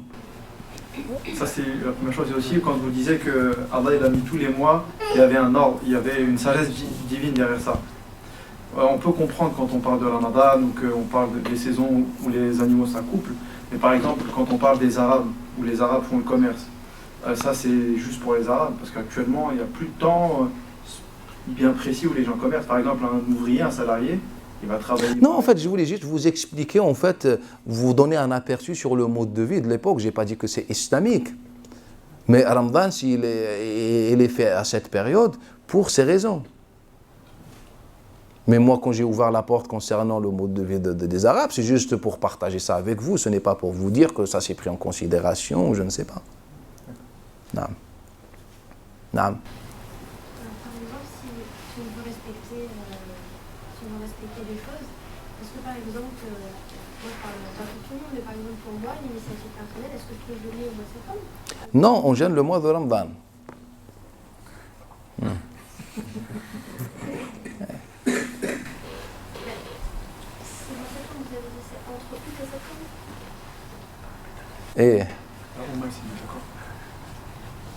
Allah Ta'ala il nous dit شهر رمضان الذي أنزل فيه القرآن. نعم. تفضل يا Cheikh, il faudra en fait une réforme pour que les ulama prennent en compte les problématiques que tu as soulevées. pour qu'on réajuste, si ça arrive un jour, Inch'Allah, le calendrier comme il aurait dû être depuis le début, non? Et barakallahu fik. Franchement, c'est malheureux. Même la question du pèlerinage qui est en rapport avec les mois sacrés. Nous, en lisant le Coran al-Karim, on remarque qu'en fait le pèlerinage se fait pendant les mois sacrés. Mais comme vous voyez bien, Ramadan ne se fait que pendant les 2 mois, Dhul Qa'da et Dhul Hijjah. Alors qu'Allah Ta'ala, il nous dit que les mois sacrés pour moi sont 4. Donc il y a une solution, par exemple, d'avoir plus d'organisation, plus d'accessibilité au pèlerinage, moins d'intensité de population. On a des choses, il y a beaucoup de mais على من تقرأ زبورك يا داود أسمعت صما لو ناديت ولكن لا حياة لمن تنادي. Lorsque l'homme est dans le confort, c'est notre question. Naam. Salam wa rahmatullah. Le fait qu'on n'a pas rajouté le 13e mois depuis à peu près 1000 ans, ça veut dire qu'aujourd'hui on est peut-être au-delà de 1439. Non. Aujourd'hui, on est moins. Pourquoi? Car l'année arabe est plus courte. Donc aujourd'hui, il faut qu'on enlève environ 42-43 ans. C'est-à-dire, on est encore en 1300 et quelques si on remet le mois. On remet le mois. Mais par exemple, je peux vous proposer quelque chose si l'un de vous est motivé ou ceux qui nous écoutent. Par exemple, vous pouvez travailler sur cette question pour déterminer le moment du changement en faisant des comparaisons historiques selon, en vous basant sur les travaux des historiens occidentaux, et faire des comparaisons. Moi, aujourd'hui, je n'ai pas peut-être le temps de faire ça, pour essayer de déterminer le moment ou le décalage. Naam. Il y en a qui disent que c'est à partir de Muawiyah que ça a changé. Certains historiens, après ils ne sont pas très précis. Et barakallahu fik. Moi, quand j'ai fait mes calculs, etc., je suis sûr que les dates à l'époque de Omar, l'époque de Abu Bakr, l'époque de Uthman, correspondent aux dates chez les Chinois et chez les Occidentaux. En fait, ça correspond. Il y a encore le cycle normal. Mais après, je n'ai pas le temps en fait, de faire ce travail. Donc je suis sûr que jusqu'à l'époque de Uthman ibn Affan, avec certitude, on avait encore cet ajustement. Après, non. Concrètement, l'heure de coupure, elle se situe à quel moment? La coupure du jeûne ou Du jeûne. le Maghreb. ثم أتم الصيام إلى الليل. الليل, la nuit chez les Arabes débute al Maghreb. Le jour, de manière générale, chez les Arabes, il commence à l'heure de Maghreb. Lorsqu'il commence le jour, un jour de 24 heures, il le commence à l'heure de Maghreb. Il le commence déjà par le sommeil, etc. C'est pas l'inverse. On a vu ce que ça voulait dire Fajr, donc à savoir que quand les lumières du soleil elles sont arrivées. Maintenant, qu'est-ce que ça veut dire Marl concrètement? Est-ce que c'est comme on fait dès que l'heure sonne, on commence tous à manger alors qu'il fait encore jour, ou bien il faut attendre que la nuit s'est quand même un petit peu installée? Le Maghreb, c'est indiqué par le mot même. Oui, mais ça représente quoi concrètement, visiblement? Moi, mes yeux, pour moi, à quel moment je sais que ça, c'est Marl? Visiblement, ici, c'est un peu compliqué. On est entouré de tours, donc on ne voit rien. Donc même à 13h, pour nous, c'est le Maghreb, car le soleil, on ne la voit pas. Là, on ne le voit pas. Mais si on a la possibilité, etc., en fait, c'est lorsque le soleil disparaît, on ne le voit plus. Ce n'est pas nous, on est incapable de voir la disparition du soleil. Lorsque le soleil, à l'horizon, il disparaît. Est-ce que c'est quand le soleil est en train de disparaître, donc par exemple quand la météo ils disent que c'est le coucher du soleil, donc c'est le début, quand le soleil commence à devenir orange, vous voyez? Non, en fait, le Maghreb, c'est tout simplement, vient du mot Gharaba. Et Gharaba, en fait, c'est disparaître ou s'absenter, ou dans ce sens-là. Une fois que vous ne voyez plus la chose, on dit Gharabat, pas forcément le soleil. Est-ce que vous dites qu'il faut qu'il fasse nuit, il faut qu'il fasse noir, ou il fait encore jour? Est-ce que c'est comme le Maghreb actuellement? Est-ce que plus ou moins on est dedans? Actuellement, je pense qu'on est dedans. Car pour les Arabes, lorsque le soleil disparaît, pour eux, en fait, ça commence la nuit. Naam. Dans le même sens, par rapport au Fajr, dans le sens où le soleil n'est pas là, on sait qu'il n'est pas là, visuellement on ne le voit pas, mais on sent qu'il y a une lueur. On sent qu'il y a une lueur parce que, à un moment donné, dans la courbure de la Terre, nous on ne le voit pas visuellement, mais le soleil commence quand même à apparaître dans un endroit. Nous, on se dit que la faim où on doit s'arrêter de manger, c'est quand cette lueur on commence à la voir, ou bien quand... Non, on s'arrête à manger lorsque l'aube rentre. Ce n'est pas lorsqu'il y a le lever de soleil. Allah Ta'ala, il ne parle de l'Fajr, il ne parle pas du lever de soleil. Donc l'aube, on détermine l'aube par quoi? En fait, on ne doit pas déterminer l'aube. Pourquoi on veut à tout prix nous imposer des codes ou des manières de faire? C'est simple, l'aube. Lorsque Omar rentre voir Ali ibn Abi Talib, il le trouve manger, eux, ils avaient déjà fait la prière. Il dit, Ali, nous on a fait le fajr, il y a un moment la prière. Laisse-moi manger. Pour ça, il n'y a pas mort d'homme, j'ai faim encore. L'aube, lorsque la lumière, pas le soleil, lorsque la lumière commence à entrer. Et ça, c'est un sujet fondamental, même concernant les heures de prière, car c'est beaucoup lié à la politique. Les calendriers aujourd'hui, pas bien avant, car les calendriers actuels se basent sur des textes. Autrement dit, les hadiths prophétiques. Et ces hadiths prophétiques ont été tout simplement mis en place pour des raisons politiques. Prenons l'exemple de hadith d'Abi Mas'ud al-Ansari ou Abdullah, bref, sans qu'on en détaille. Excusez-moi, c'est pour savoir, juste un titre d'information, quand vous dites donc tous les 3 ans, il faut équilibrer en rajoutant un 13e mois pour équilibrer les calendriers, est-ce que ce 13e mois chez les Arabes avait un nom comme Shawwal ou spécifique? En fait, ils l'ont appelé Shahr al-Kabis car vient du verbe kabasa. Et kabasa, ça veut dire rétrécir, redresser une chose.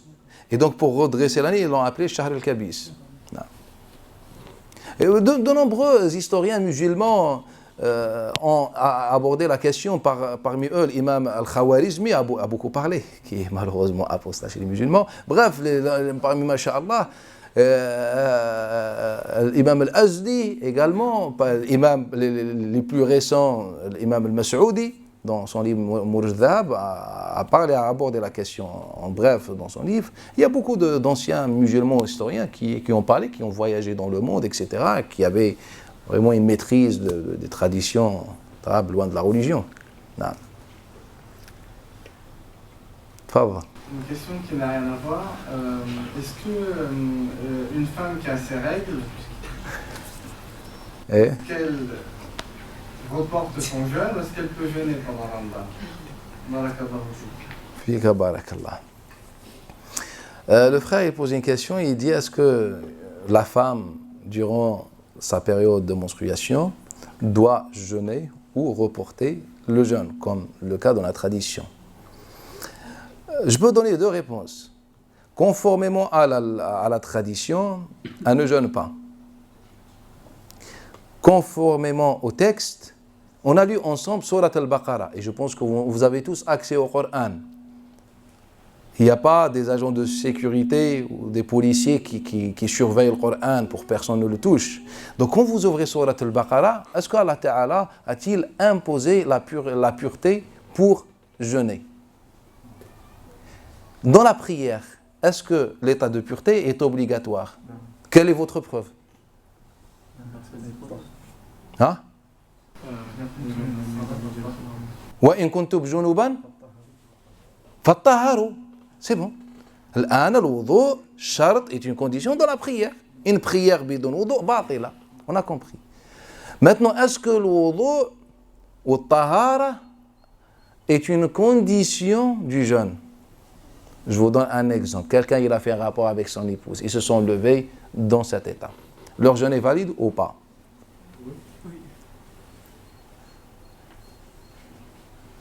Est valide ou pas? Non, ça dépend.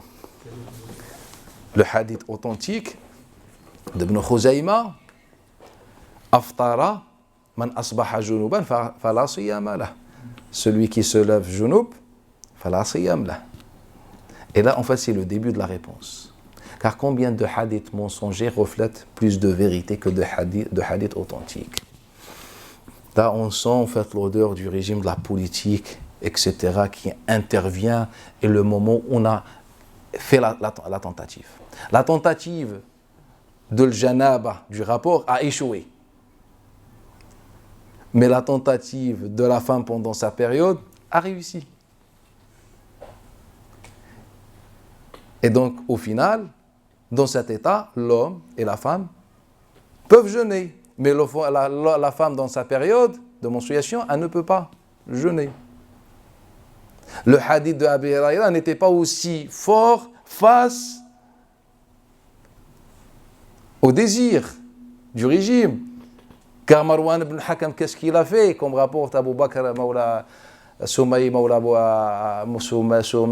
Abu Bakr ibn Abdurrahman ibn Harith ibn Hisham, d'après Abu Bakr. Comme Marwan ibn Hakam, il leur a dit, amenez-moi un tel, en le tirant par les oreilles. Moi je rajoute ça, mais ça fait beau. C'est toi? Non, ce n'est pas moi, en fait c'est quelqu'un, j'ai entendu quelqu'un dire ça, j'ai répété derrière. Dire que celui qui fait un rapport avec sa femme, il n'a pas de jeûne. Il se lève comme ça, il se réveille comme ça, il n'a pas de jeûne. Non, ce n'est pas moi, il dit. Là maintenant, le gouverneur intervient. Mais dans l'autre question, le gouverneur intervient, mais dans l'autre sens. Car ce hadith-là est rapporté par qui? Subhanallah, Abu Qilaba, Yazid al-Rishk, Qatada et Asim.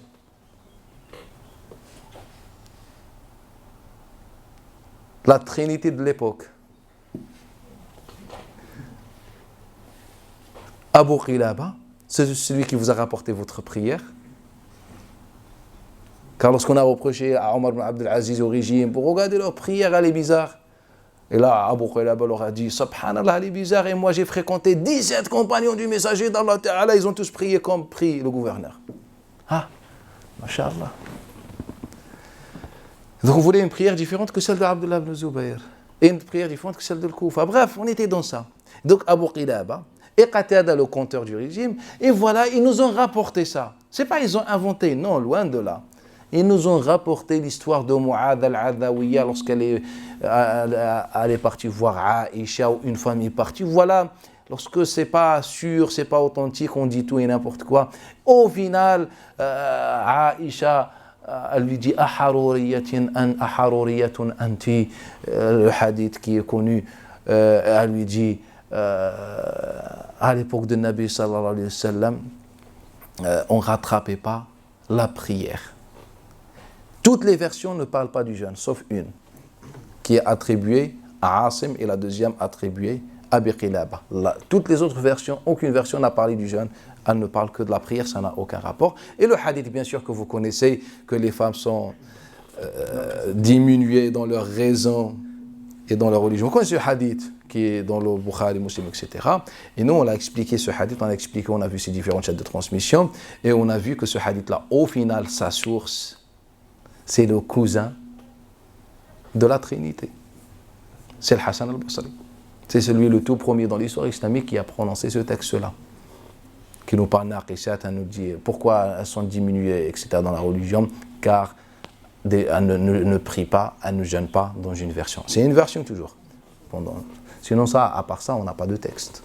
Ou bien le texte de Aïcha, que vous connaissez, le texte d'Abi Salama ibn Abdurrahman, qui est rapporté par Mohammed ibn Ibrahim, et ensuite Yahya ibn Sa'id al-Ansari a enlevé Mohammed, et s'est imposé dans la chaîne de transmission, bref, et qui nous dit que Aïcha a dit parfois je ne rattrapais mes jours que pendant le mois de Sha'ban. Mais en tous les cas, Aïcha n'a jamais prononcé dans sa vie qu'il s'agit des jours qu'elle n'a pas jeûné pendant la période de menstruation. N'a jamais dit ça. Aucune version ne dit ça.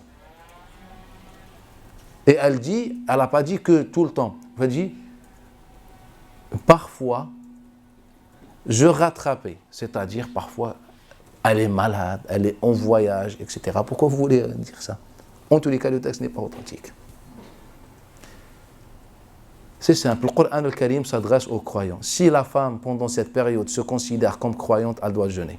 Si elle se considère comme non-croyante, c'est notre question. Non. Cheikh, les 4 écoles sont d'accord pour dire que la femme... Et sont tous les savants musulmans sont d'accord sur ça, sur l'obligation du jeûne. C'est l'interdiction du jeûne. Ils se basent uniquement sur les hadiths que vous venez de citer. Uniquement sur ces hadiths-là. Uniquement sur ces textes. Non. Sur Laylat al-Qadr, alors, ça sert à rien d'attendre le 27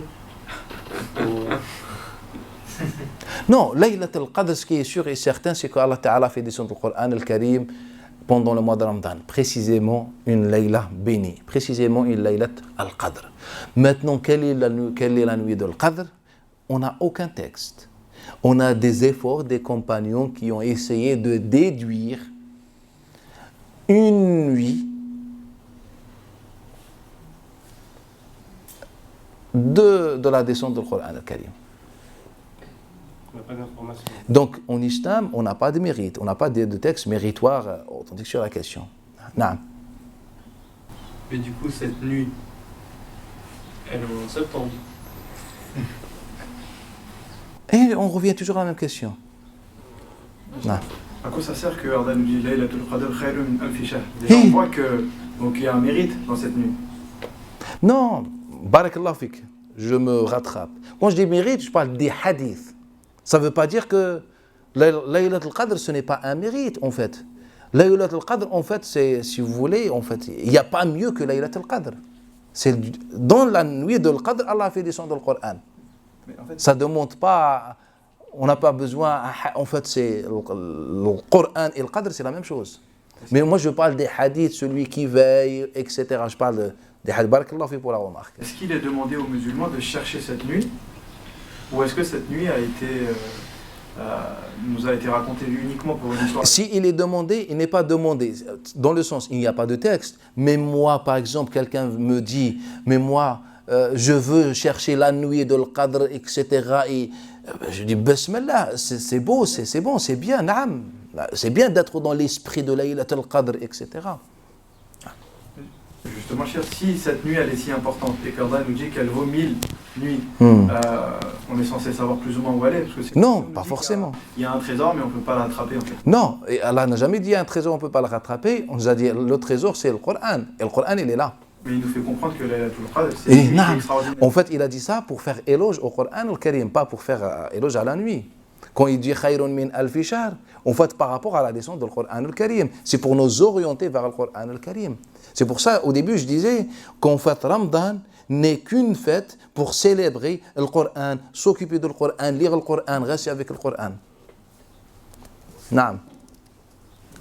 Je ne connais pas beaucoup, je me souviens plus très bien, mais je crois que dans le Coran, c'est écrit que, en fait, le mois de Ramadan, ça vaut plusieurs mois. Alors, je ne sais pas si c'est ce que je sais. Non, ce n'est pas le mois de Ramadan. La nuit de l'Qadr, ça vaut plusieurs mois. Naam. Et est-ce qu'on est censé, par exemple, pendant le Ramadan, multiplier les prières, etc. Parce que j'ai entendu que ça allait, qu'il fallait multiplier les prières. Bien sûr, en fait, pendant le Ramadan, en fait, c'est le meilleur moment pour se rapprocher d'Allah Ta'ala et du Coran al-Karim. C'est-à-dire faire plus de prières, plus de lecture du Coran, plus de khayr. Tout ça, c'est bon. Moi, j'aurais deux questions. La première, c'est concernant Tarawih pendant Ramadan. Si c'était quelque chose qui était recommandé ou énormément pratiqué, ou voilà, quelle importance le prophète sallam il donnait au Tarawih. Et la deuxième question, c'est à l'époque du prophète sallam, quelles étaient en gros, si on a des traces, sur les journées types des personnes, des compagnons, etc. pendant le mois de Ramadan.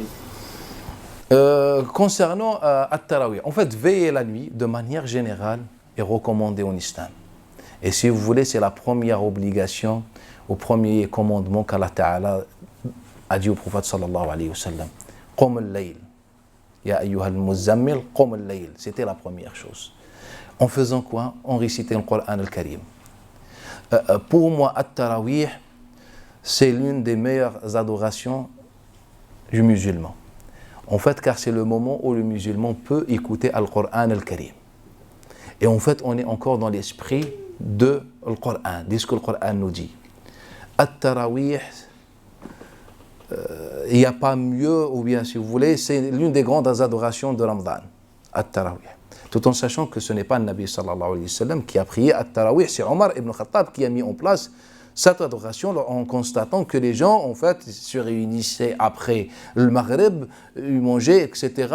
C'est comme si on a oublié que le Coran a été descendu durant ce mois, et donc il a réuni tout le monde pour leur donner la chance d'écouter Al-Qur'an Al-Karim. Pour moi, At-Tarawih, c'est une grande adoration que Omar ibn Khattab a mis en place. Maintenant, des journées types à l'époque de Nabi sallallahu alayhi wa sallam, ça va être pratiquement impossible de trouver, etc., car on n'a pas malheureusement, selon ma connaissance modeste, des textes qui parlent de ça. Salam wa rahmatullah. Oui, naam, on peut lire le Coran al-Karim bidon wudu. On peut lire le Coran al-Karim bidon wudu, naam. Il y a une personne qui me pose une question, il dit « Pourtant, plusieurs versets nous indiquent que le jour est fait pour être réveillé et la nuit pour dormir, par rapport aux adorations. Et Donc si le jour est fait pour travailler et que la nuit est fait pour dormir, est-ce que c'est aussi le moment pour faire les adorations ?» Je pense que c'est ça qu'il veut vous poser. Et le frère, peut-être qu'il parle du verset à la Ja'alna al-layla subata, on a fait de la nuit. En fait, c'est logique, on n'a pas besoin de chercher un verset pour savoir que pendant la nuit, les gens dorment. Mais en fait, pendant ce mois, en fait, Allah Ta'ala a fait ce mois en fait, pour éduquer le musulman. En fait, ce n'est pas contradictoire. En fait, Allah Ta'ala veut de ce mois une éducation pour le musulman. Et je pense que c'est la meilleure occasion de le faire. Donc, on peut s'organiser. On peut s'organiser. On peut dormir un temps et veiller la nuit un temps, en fait, c'est faisable. Le problème, c'est qu'aujourd'hui, on est dans une société qui nous impose un mode de vie et une organisation. Et en fait, on est envahi et, dominé par ce monde dans lequel on vit et ce mode de vie, malheureusement. Mais autrefois, c'était faisable. Moi, je vous parle de moi, je ne suis pas en train de vous dire que j'adorais, mais j'ai passé des années de ma vie, pratiquement ma jeunesse, à dormir 3 heures tous les 48 heures. Et j'étais toujours très actif. Et c'était les moments où je mémorisais le plus, les moments où je voyageais le plus, où je faisais le plus d'activités, alors que je dormais 3 heures pendant plusieurs années, et j'étais en bonne santé, etc.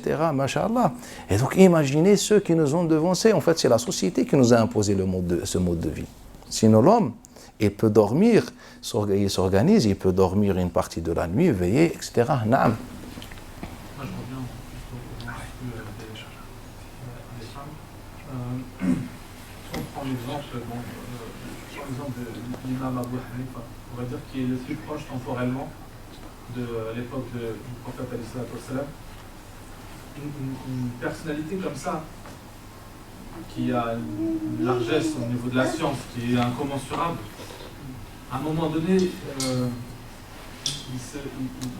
n'a pas trouvé de rapport par rapport à tout ce que vous venez de dire sur les menstrues de la femme et par rapport au Ramadan. Est-ce qu'à un moment donné, dans son école, parce que quand on parle de son école, on parle aussi des autres savants qui ont alimenté le courant de pensée, mais lui en tant que personne, en tant que savant, en tant que personnalité reconnue à son époque, lui-même n'a pas, pour l'exemple d'Abu Hanifa, ça aurait pu être Imam Malik, ça aurait pu être même une autre personnalité moins mise en avant, ou il n'y en a pas un qui a dit ouais. Quand on prend les différents domaines religieux, on voit que ces savants ont pu, comment dire, remettre les choses à leur place. Si vous prenez déjà Ramadan, l'imam Malik a beaucoup parlé du jeûne, la question du jeûne. Il a pris des positions. Par exemple sur les 6 mois de Shawwal, par exemple sur At-Tarawih, par exemple sur le Kafara, lorsque quelqu'un volontairement il mange dans la journée de Ramadan.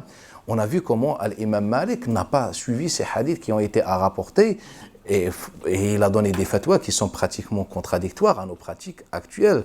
La même question pour l'imam Abu Hanifa concernant des sujets de prière, les ablutions, etc., que malheureusement on applique le contraire. Si, il y avait des participations, il y avait des choses, mais en fait lorsqu'on est envahi par une vague qui nous dépasse, c'est une autre question.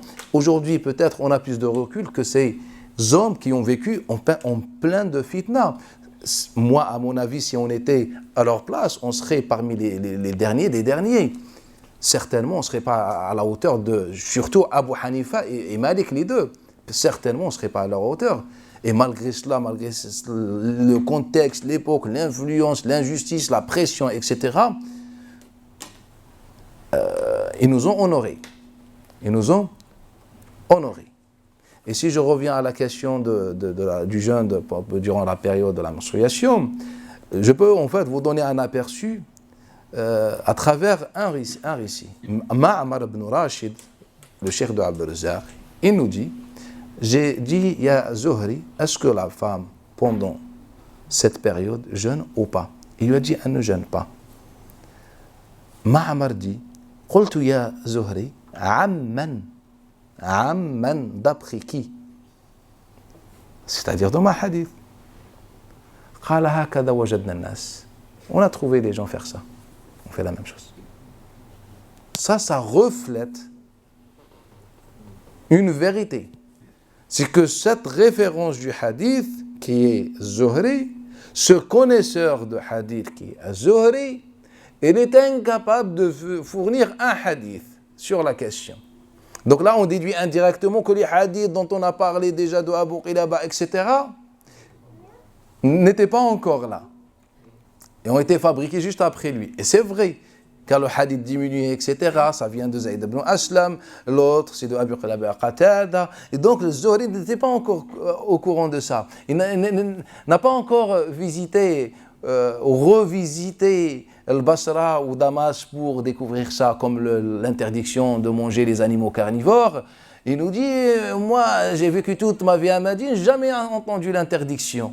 Jusqu'à ce que j'arrive à Damas et je trouve leur juge qui s'appelle Abu Idris Khawlani, il rapporte un hadith. Et là il découvre. Donc Zuhri, il leur dit, moi je ne connais aucun hadith sur la question. En fait c'était la tradition des gens.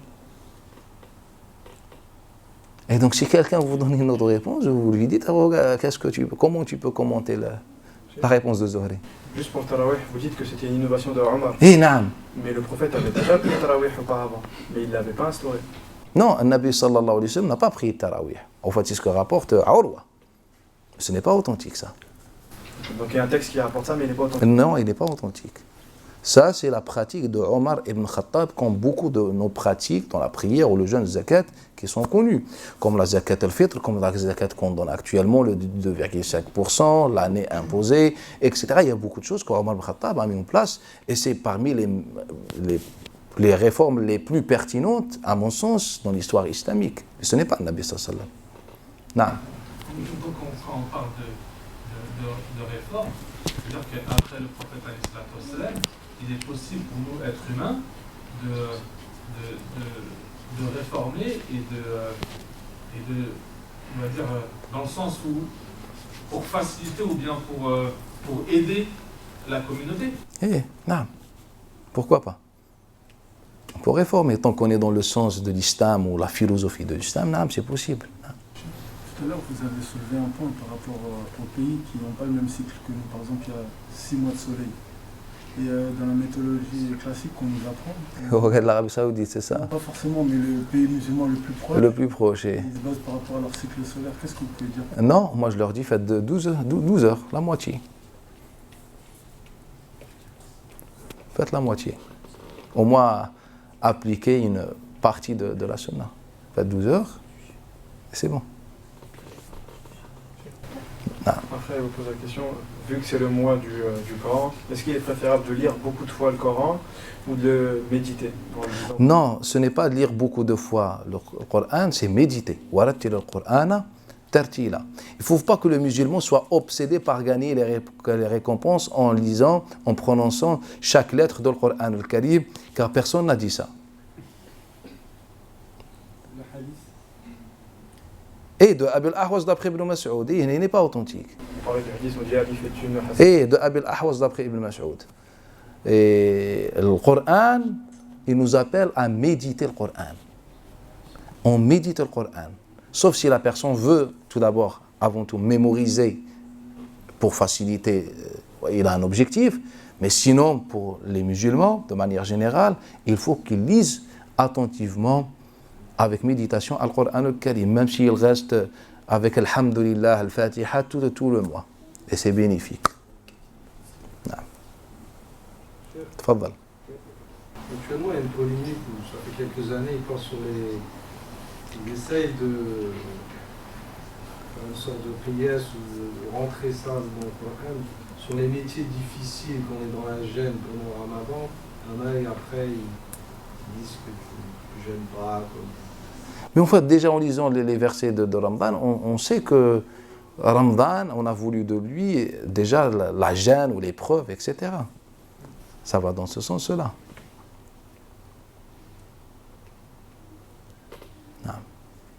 Pour compléter sa question, est-ce que le verset selon la lecture des compagnons, pour ceux qui ne peuvent pas le supporter, est-ce que on peut faire entrer ceux qui ont un métier difficile dedans?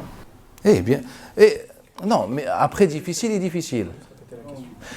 Le frère il pose une question, il nous dit, il y a des gens qui travaillent, qui ont un travail difficile, qui demandent beaucoup d'efforts physiques et qui sont, qui trouvent une grande difficulté, une grande gêne en faisant le jeûne.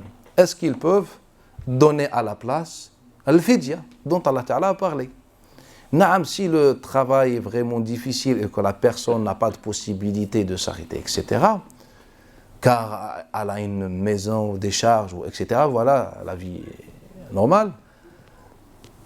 وَعَلَى الَّذِينَ يُطَوَّقُونَهُ, c'est ce que le Coran al-Karim dit. يُطَوَّقُونَ, le Coran al-Karim dit.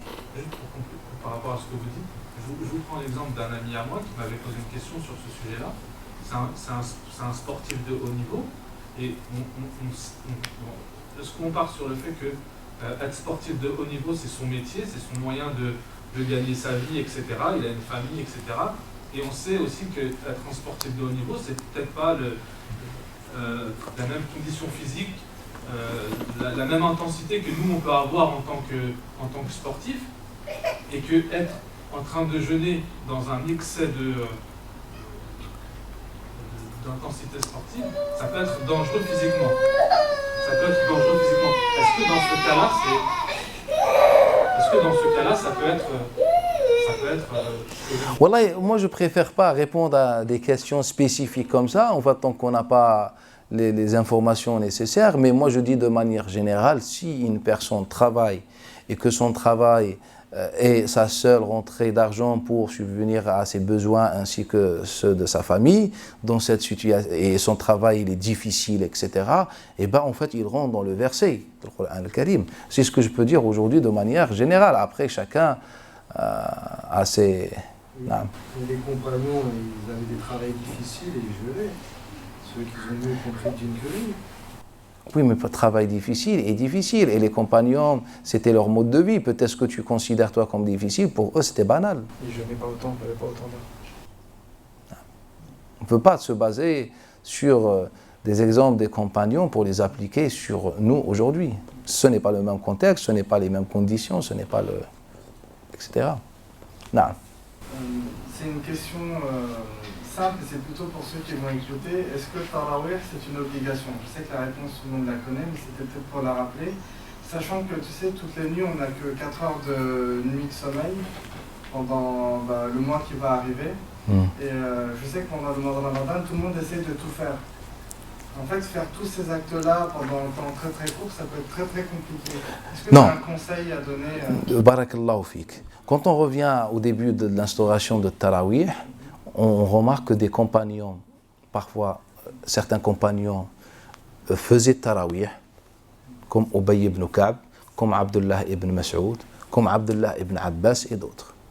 D'autres compagnons ne faisaient pas At-Tarawih, ainsi que des Tabi'in. Sur leur tête, et c'est étrange, Abdullah ibn Omar, malgré que c'est la sunna de son père, il était contre cela, à tel point que Salim à tel point qu'il parfois il était un peu dur dans ses propos avec eux. Il leur disait Malakum Tonsetun Kama Yonset les ânes, etc. Lisez-vous même le Coran al-Karim, il disait Abdullah ibn Omar. Les gens de l'Koufa généralement ne faisaient pas at-tarawih comme Al-Qama, comme Ibrahim ibn Yazid al-Nakha'i, etc. En fait, c'était ouvert, mais s'ils ne faisaient pas at-tarawih, ça ne veut pas dire qu'ils rentraient dormir chez eux. Pour eux, ils préféraient eux-mêmes lire Al-Qur'an al-Karim. On a dit que tarawih, moi, à mon sens, tarawih, c'est une grande adoration islamique. Je n'ai pas dit et je ne dis pas que c'est une obligation, car on n'a aucun texte qui nous dit que c'est une obligation, mais c'est une grande adoration autour de laquelle les musulmans se réunissent pour écouter ensemble le Coran al-Karim. Maintenant, si des gens travaillent, c'est difficile pour eux, et c'est vrai, ils se lèvent tôt, etc., bien sûr, je ne vais pas leur dire d'aller faire at-tarawih. Il suffit de remplacer les horaires de nuit par des horaires dans la journée pour lire le Coran al-Karim, etc., bien sûr. Non. On vous pose la question, est-ce qu'il est possible de regrouper le Maghreb et l'Aïcha pour ceux qui n'arrivent pas à tenir jusqu'au Aïcha? Et naam, bien sûr. En fait, c'est ce que je recommande, ce que je conseille aux mosquées, en fait, de regrouper al-Maghreb et l'Aïcha, de faire l'Aïcha directement après le Maghreb, ou bien le temps que les gens mangent et viennent, c'est-à-dire une trentaine de minutes après le Maghreb, on fait al-Aïcha, on prie. Maintenant, la question, est-ce que ça c'est contradictoire ou un texte? En fait, non, car les horaires de prière que vous suivez actuellement n'ont pas été définis par l'Islam, mais par les hommes. Allah Ta'ala, en parlant de la prière de l'Isha, il nous dit « Wazulafan min al-layl ». Il n'a jamais précisé une heure précise. En fait, c'est les musulmans dans un débat entre Abdullah ibn Zubayr et le régime d'un côté, les gens de l'Koufa. En fait, il y avait entre eux un débat sur la prière de l'Isha. Dans la majorité des musulmans de l'Koufa et suiveurs d'Abdullah ibn Zubayr, on dit que la prière de l'Isha se fait après l'apparition, c'est par rapport au shafaq al-ahmar, le rouge, lorsque c'est encore doré. Donc on n'attend pas la disparition de ce shafaq rouge. C'est-à-dire, si on fait, vous voulez, en temps peut-être 30-35 minutes de le Maghreb, il priait l'Isha et c'était la pratique majoritaire. Et les zones gouvernées ou sous l'emprise du régime, etc., ils priaient un peu tard. Il priait un peu tard par rapport au shafaq al-abiyad. Et donc, Allah n'a pas déterminé une heure fixe pour al-Isha.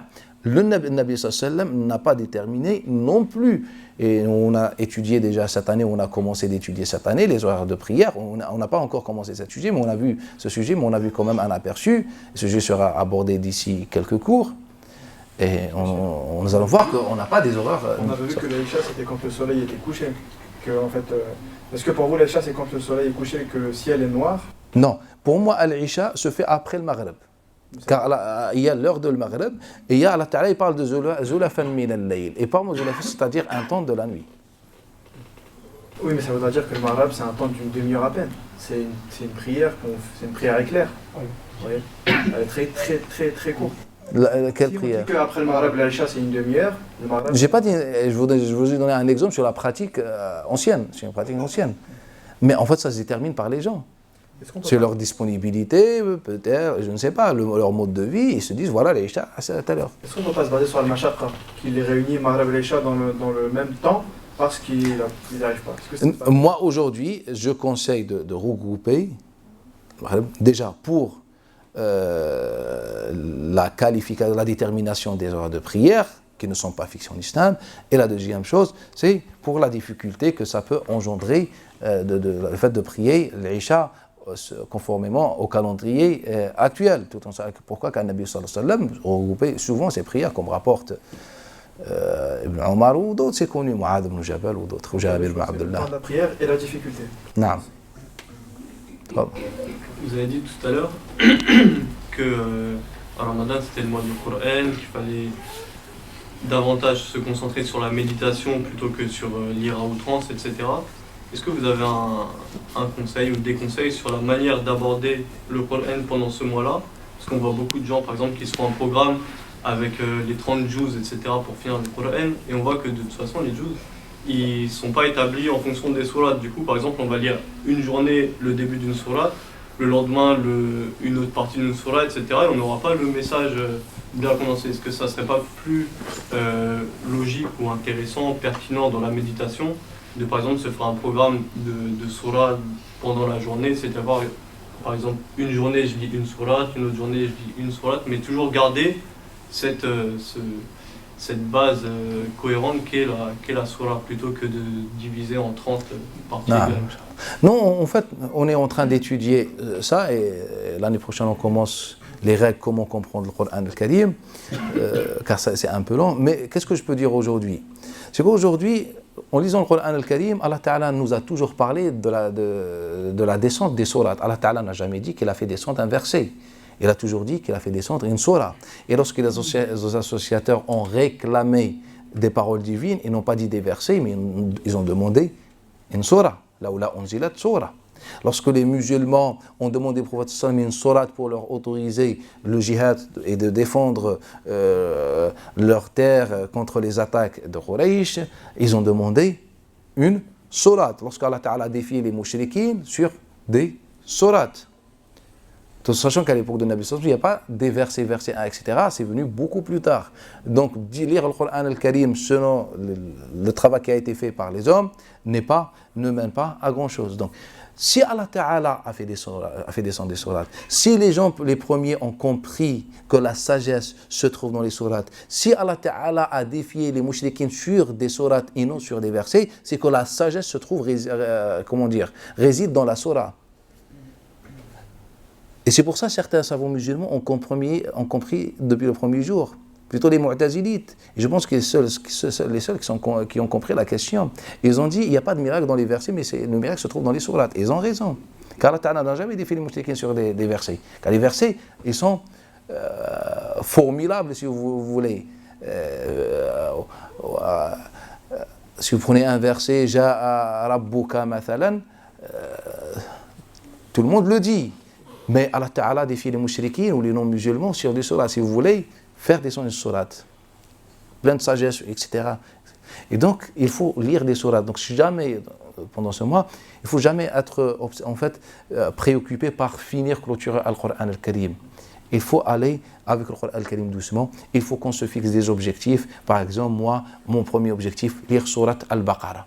Ça me prend tout le mois ou quelques jours, peu importe, mais mon objectif, c'est de lire sourate Al-Baqarah. Donc, j'essaie de lire quelques passages par jour ou quelques versets, mais il ne faut jamais prendre en considération les versets. C'est ce que je disais l'année dernière, au début de Ramadan, j'expliquais ce point. En fait, les versets 1, 2, etc.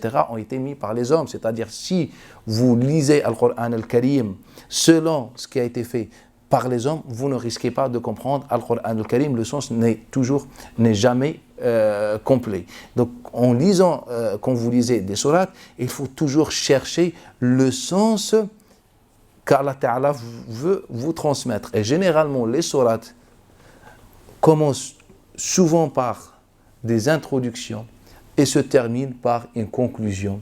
Et au cœur du sourate, Allah Ta'ala expose de ses preuves ou de ses signes ou ses messages. On s'arrête ici, Inch'Allah Ta'ala. Et avant tout, Inch'Allah, je vous souhaite un bon Ramadan, bi'idnillahi Ta'ala, et que ce Ramadan, Inch'Allah, change votre vie et vous ouvre des nouvelles portes de compréhension, Inch'Allah Ta'ala, et qu'il vous élève auprès d'Allah Ta'ala. Subhanaka Allahumma hamdik, nashhadu an la ilaha illa anta, nastaghfiruka wa natubu ilayk.